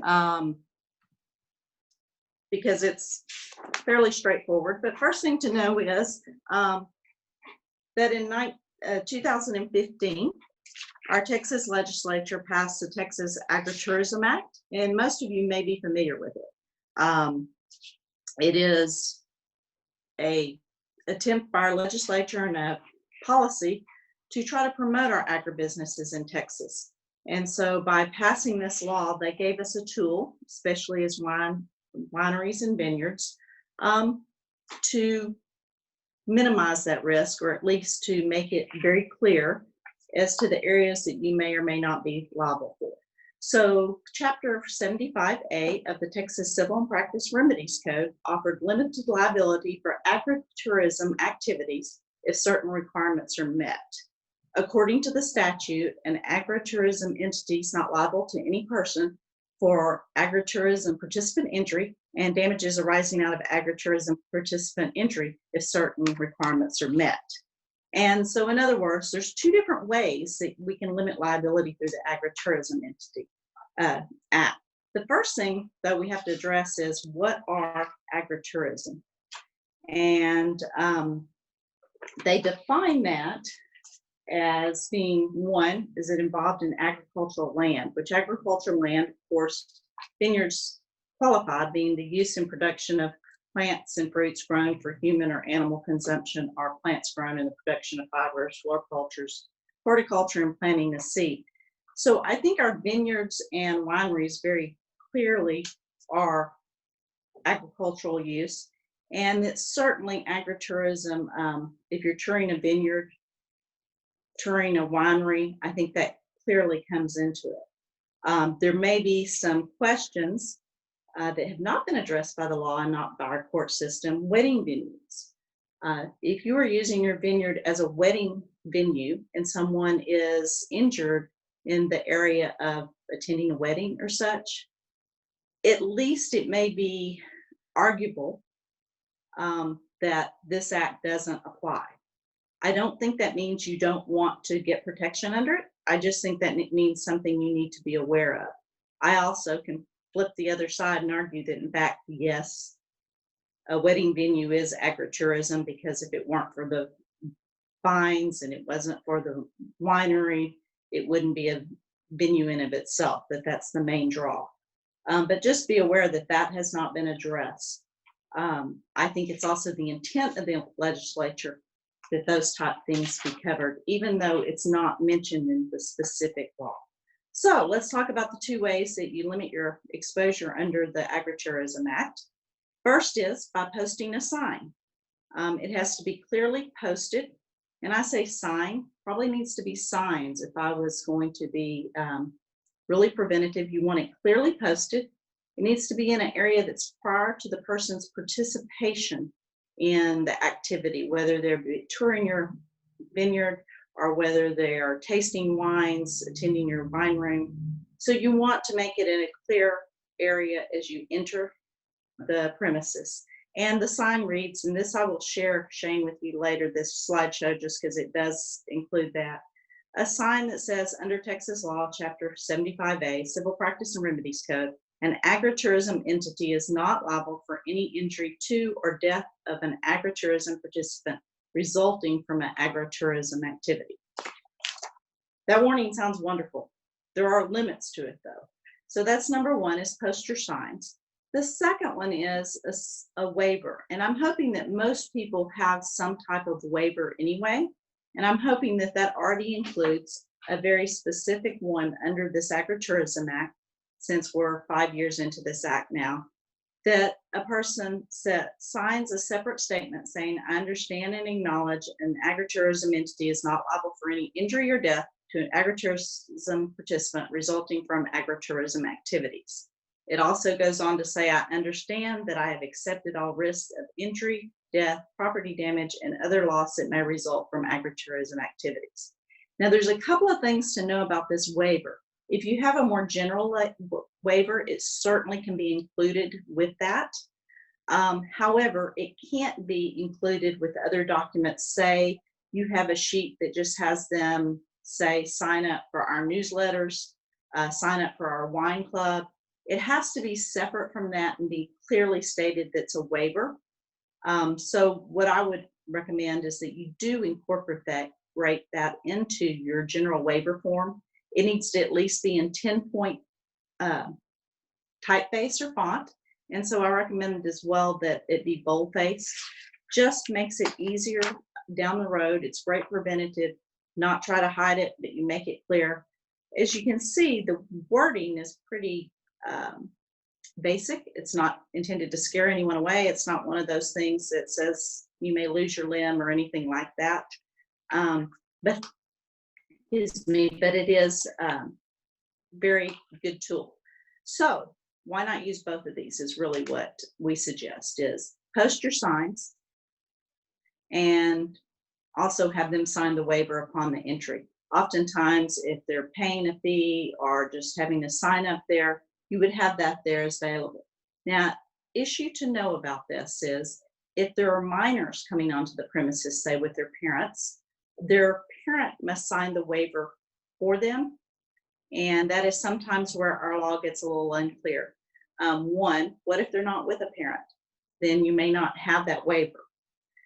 Of course, you have your sign, but the argument and the question, of course, in the law sometimes is then if it's not a parent signing that waiver, who has the right? The minor doesn't have the right to waive their rights, and only the parent does. And even then, at times, there have been attacks in the court systems that make these a little iffy. So best practices, post your signs, have your waivers, and if you're dealing with a guardian or a minor situation, do make sure that you have a parent or guardian sign off on that waiver on behalf of the minor. So what does our Agritourism Act not cover, or what limits does it not apply to? So it doesn't apply to injuries that are approximately caused by the entity's negligence, evidencing a disregard of safety for the participant. So a lot of times we call this gross negligence. So it's a higher level, while our other causes covers general negligence. This is evidencing a disregard for safety. So this is the kind of thing that you knew or should have known, which is actually the next part as well. It says, or certain dangers of which the entity had actual knowledge or reasonably should have known. So these are kind of where our cautions come in, because knew or should have known. So if you are an entity, if you have an employee that knew it and didn't inform you, those type of things are where we can really be caught. And a little later, we're going to talk about how we can manage that as well, and how to minimize that. The next way that we can waive or not be covered by this act is failure to train or improperly train an employee. So in other words, we have to do some things that not only for us to manage the risk, but we also have to show that our agents and employees that we're trying to manage the risk with them. And then, of course, the final way that we don't have any protection under the agritourism entity is in the case of any intentional act. And that's just pretty general principle in law. If you assault someone, you're not going to get any protection under this. So please know those things. But this does give us really good protection and some good guidelines. Because if you look at those exceptions, those are the things that we manage, and those are the things that we're going to have some tools that I'm going to talk to us about minimizing liability. I'm sure that everyone's pretty familiar, or at least has heard of this act. And so this is kind of our guiding principle in your type of industry. It's good to know that our legislature has put in place some procedures and things that try to promote our industry, as well as protect us and give us guidelines. But as an entity, it's always good to know that you have to be vigilant and ongoing with these things in order to get this protection. So what kind of things do we need to do, and what kind of things can you have in your toolbox for minimizing liability? So of course, the first thing is insurance, a general umbrella policy. And while some people think that, well, insurance invites lawsuits, I would say that's not at all the case. Insurance is just something that being a responsible business owner It protects you, it protects assets, and it also covers, one of the big things is that your insurance policy will cover the cost of defending a suit. While this act keeps you from being liable, it does not keep people from bringing lawsuit in certain instances. I think it cuts down on them, but it may not completely eliminate them. So the next thing is, what happens if I get sued?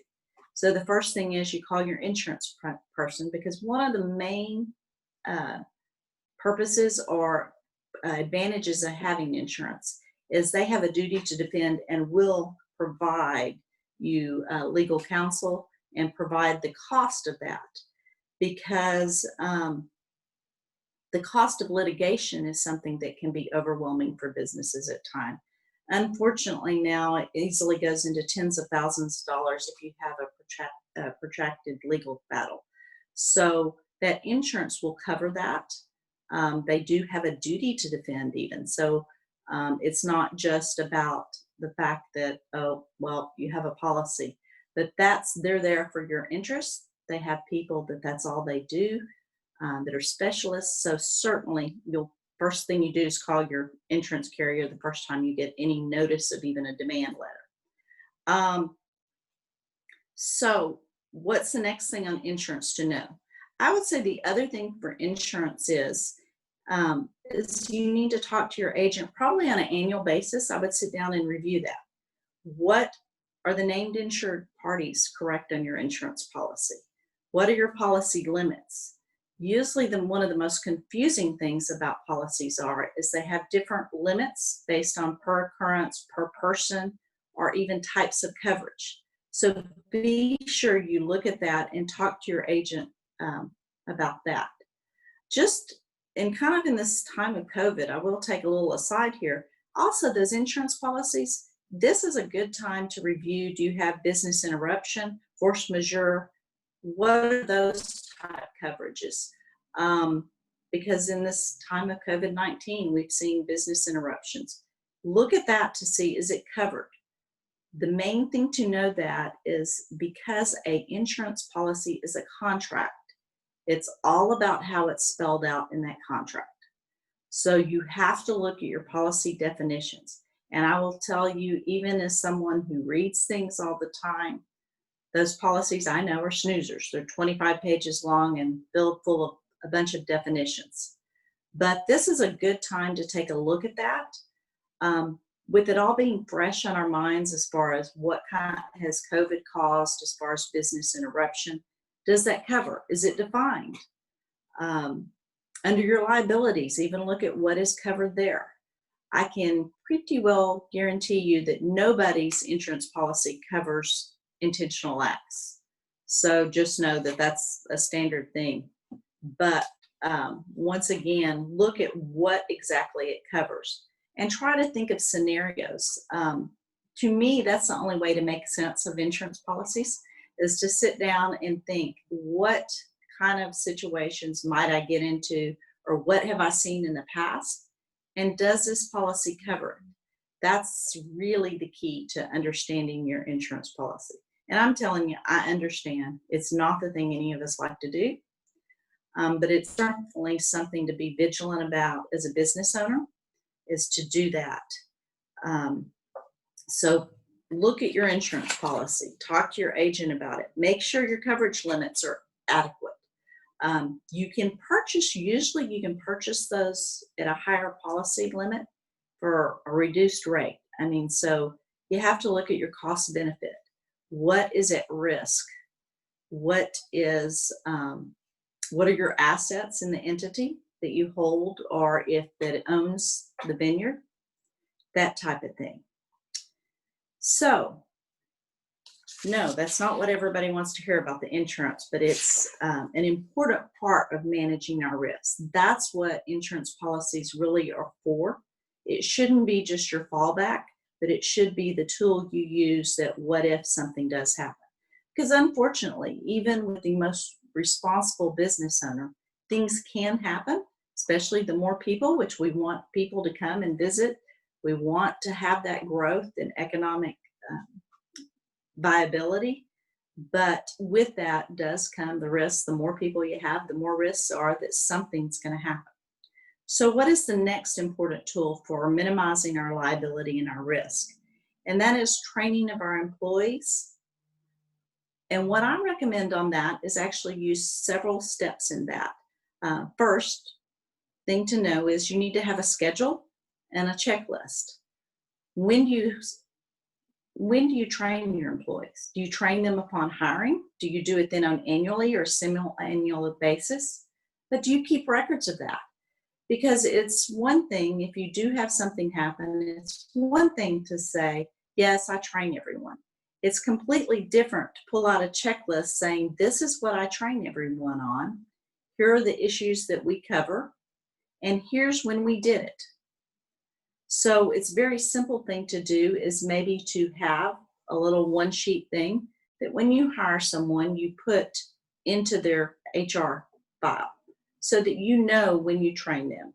Then to have some kind of schedule of when you address this with employees. There's a couple of different ways to do that. One is to do it like on a semi-annual basis, or another is to sometimes, if you have some kind of meetings or regular events where you bring your staff together, that you go ahead and cover it with them and that you put in a file when and where the topics you covered. So please know that that's a good thing to do and to do regularly. So let's talk about, so what if you have a vineyard that's a little bit smaller scale and you don't have employees? That doesn't mean that I don't recommend documenting. Today's webinar, document when you took it, take it and put it down somewhere. Just keep notes of what you do as a safety or as trying to make sure that your site and vineyard is safe. It's other words, it's the old, kind of like the medical field, prevention type key. The next thing I would do is make sure that you do a site analysis. In other words, whether it be once a year on a different schedule, walk through your site, see what risk you think there could be. Look at it from someone coming fresh. Maybe ask a friend to come with you and take a fresh look at what this site looks like. Do you see any problems with it? Is there a step somewhere? Is there some kind of hazard, tripping hazard? Are you providing a safe environment? Now, understand that part of what this law is trying to protect and does protect is things that we know they're inherent obstacles in nature, but it's still to look and see.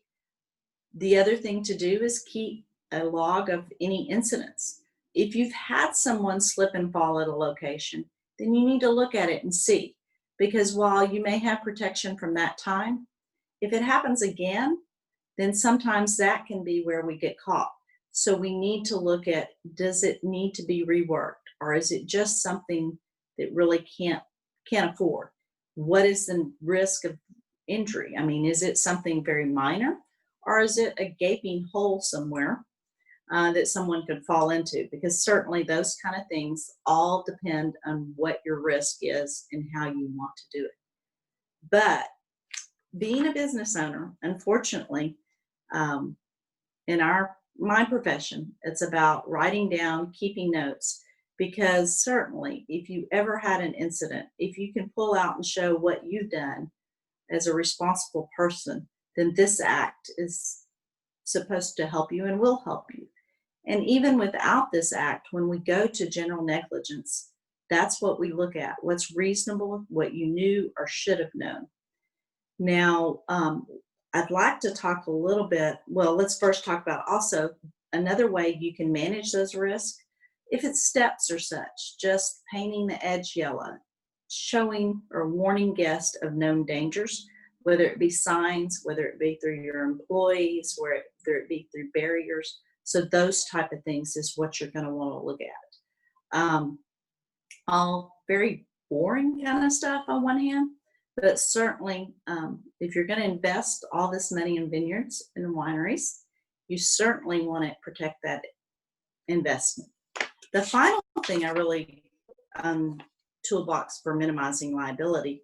Most of you probably have already done this, but I want to make sure, is have you talked to someone about your choice of entity? Are you holding this vineyard, or if you're inviting the public especially, do you hold it individually, or is it in a limited liability company, a corporation, or a limited partnership? Because that is another key to protecting liability. By using one of these entities, you can make it where the only assets that really are at risk are those held by that entity. You certainly don't want to risk the family farm. You don't want to risk your lifetime savings necessarily. So by use of these entities, and let me explain, what you do when you create an LLC, a corporation, or a limited partner is you create another like semi-human being. For business purposes, it is a separate entity, separate in of yourself. And so by doing that, you insulate the assets to those held only by the LLC or the corporation, so that your personal family farm, your personal IRA, your cash assets, your stock portfolio can't be reached in the event that something happens and there is a lawsuit or a judgment against you for anything. So that's a very important. Now, I'll even want to go a little further about that. It's not enough just to create the LLC or the corporation, but it's also to make sure that you follow the law on how you maintain the records, the assets, and the liabilities, that you don't commingle. It sounds simplistic, but I have that conversation with folks many times. Don't pay your house utility bill out of the LLC. Don't mix your funds, personal funds, with those of the corporation, but keep it as a separate entity and document that. Many times I know people will, in this type of industry and many in agriculture, you may hold the asset as one, even as an individual. But then if you create a LLC for the vineyard business itself or the winery, and then lease the land to the vineyard, that you need to document all of these things as well. Have a written lease, have a resolution by the company. If you are doing compensation, which you generally should, that should be written down that you've agreed to do that, and then do it. Write that check from the LLC to your personal rent or such. All of that is a huge part of making sure you keep that insulation of an LLC. So those things I would say are the key. And I think I've probably talked a lot pretty quickly, and I apologize because I do have a tendency to be a fast talker and really did have some slides that I need to figure out how I can't get them up there. But so going back to summarize, make sure you have this signage, because under Texas law, we do have, even without the agritourism protection, we also do have some protection for invitees, but we need to make sure that we have that signage and get the waivers. The law only requires one, but it's such an easy thing to do both. So I'll pause a second and see if Shane has any questions from anyone before I go just a little further, and let's talk about alcohol liability and that type. Yeah, that leads into some questions I have. I'll wait on that alcohol liability question. But do you link? Okay. Do you link the waiver and the signs? Do you have the wording that's on your signs in the waiver, like something that says not responsible for accidents that happen on a vineyard from whatever? Yes, I'll be happy to share. Like I say, there's actually two separate. The law sets out exactly what's to be on the sign. Good. And that's on one of my slides. It's just a little 4-line. Then the agreement or the waiver has 2 statements for people to sign. Of course, those 2 statements may be included in a general liability waiver that you can use. It just can't be on anything else. In other words, it has to be clearly labeled as a waiver or an agreement. And those two things on the waiver for the agritourism just says, I understand and acknowledge agritourism is not liable for any injury to or death to any agritourism participant resulting from agritourism activities. I understand I have accepted all risk of injury, death, property damage, or loss that may result from agritourism activities. So it's just those two statements that have to be on the waiver for purposes of the Agritourism Act. And then the sign, and that has to be in 10 point. And like I say, just don't combine it with anything but the waiver.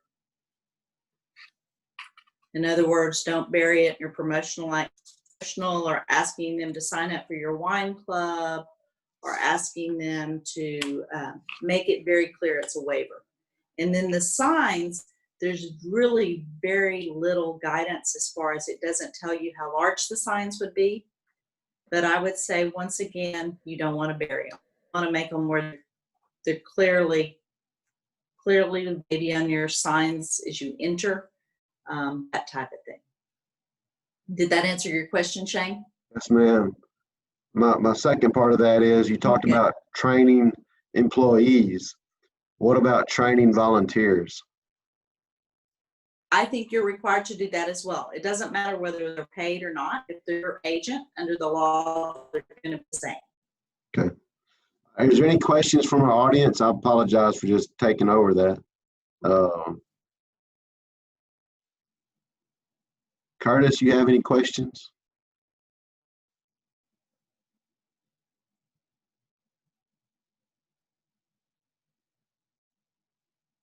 Ah, there's someone. Do commercial growers typically, I could read part of it and can see all of it. Hey, Shane, can you hear me? Yes, sir. Hey, I appreciate all this information. I don't think Gary McGibbon would mind me saying this, but he had made some copies of that sign, and he offered to sell some of those, and we got one from Gary. So anybody in this area, you might contact Gary at Red Caboose, and he'll have that for you. I think it's on a real nice aluminum. It's about 12 by 18, and we have it posted on a TPO as they come onto the property. That's good information. That question on the chat, I'm gonna go ahead and just read it. Do commercial growers typically secure crop insurance in the case of crop loss due to damage by hail or extremely wet years? Great question, following the storm we just had. I can't speak as to whether they typically do, but certainly that is one thing available. I think that with crop insurance, the question always is, you've got to look at cost, risk, benefit. Is it affordable for your scale of operation? That one's one I hadn't even thought of, to be honest. But yes, I think you've got to weigh what your cost is versus, or is it a matter of not financially feasible and you can take the loss easier than you can pay for the insurance. Oftentimes, smaller scale operations specifically, that ends up being the case. Other things? Don, I have one other area I was going to cover a little bit, and that is those of you that may use tasting rooms or tours in which you serve alcohol, which I think is probably any of you that do tours, that's probably one of the big draws. And that is just to talk about dram shop liability a little bit. Some of it overlaps very much with this, but it's nice to know and nice to be aware of, because I think it is an extra caution you have to take. And of course, that is that you can't knowingly serve an intoxicated person.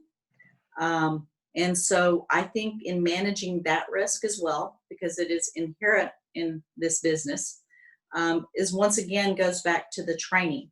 Now, I think that our culture at TABC has gotten changed in the last 20 years, and that they are more leaning toward education. So you may know that you're not required to have the training or have all your employees. Your license holder is. But I do think it's a good policy to have a significant number of people involved in the serving of alcohol that are properly trained. And not only that, keep records of your training on that. Because as these tasting rooms and stuff, I do see it as one of the larger risks is if someone leaves intoxicated and has a wreck, that kind of thing. Luckily in Texas, that has not reached as far back. It was probably bigger in the 80s, and there is more limitation on it, our limits in law. But nevertheless, even under this Agritourism Act, knew or should have known so is not covered. So once again, this intoxicated person would not be a covered exception if you knew or should have known that they were intoxicated. So this can be a little more problematic if you have employees as well. But it goes back to, I think, for looking at the entity or looking at the institution itself to making sure they have minimized risk. It's making sure that you educate your employees and you have maybe some policies. Policies of how much alcohol someone served in a period of time, or a way of trying to make sure that they're not overserved, whether it be a certain amount of glasses or any other ways you can limit that. So that's, I think, one of the things that is inherent in your business. And so I think it's something you certainly have to be careful about managing and have to be cognizant of it, and maybe take a few more steps and procedures to make sure that you don't get tagged with something like that. Not only that, you know, people talk about risk and liability and like it's a bad thing, but I think it really comes down to this. If you use some common sense and document what you've done, then you're minimizing your risk. And I couldn't read the full comment. I saw something there. Anybody else have any questions? Or I don't know how I'm doing on time because I don't remember when I started, but I know we're running behind, so everybody may be getting hungry. You're good on time. Is there any other questions? There's a lot of information. And I do want to ask all of our speakers, well, first say thank you. Wonderful information. I know I took notes during all of your programs, and looking forward to seeing the slides and fact sheets that you share with me. And I'll send those out to everybody with that link for the evaluation. So speakers, if you'll send me what you need, what you want me to share, I would appreciate it, and I'll send that out later today. But any other questions for Ms. Patricia? And I will share those slides to Shane here in just a few minutes. I'll send him my slideshow, and you'll find in it that it does include the sign and what has to be on that waiver.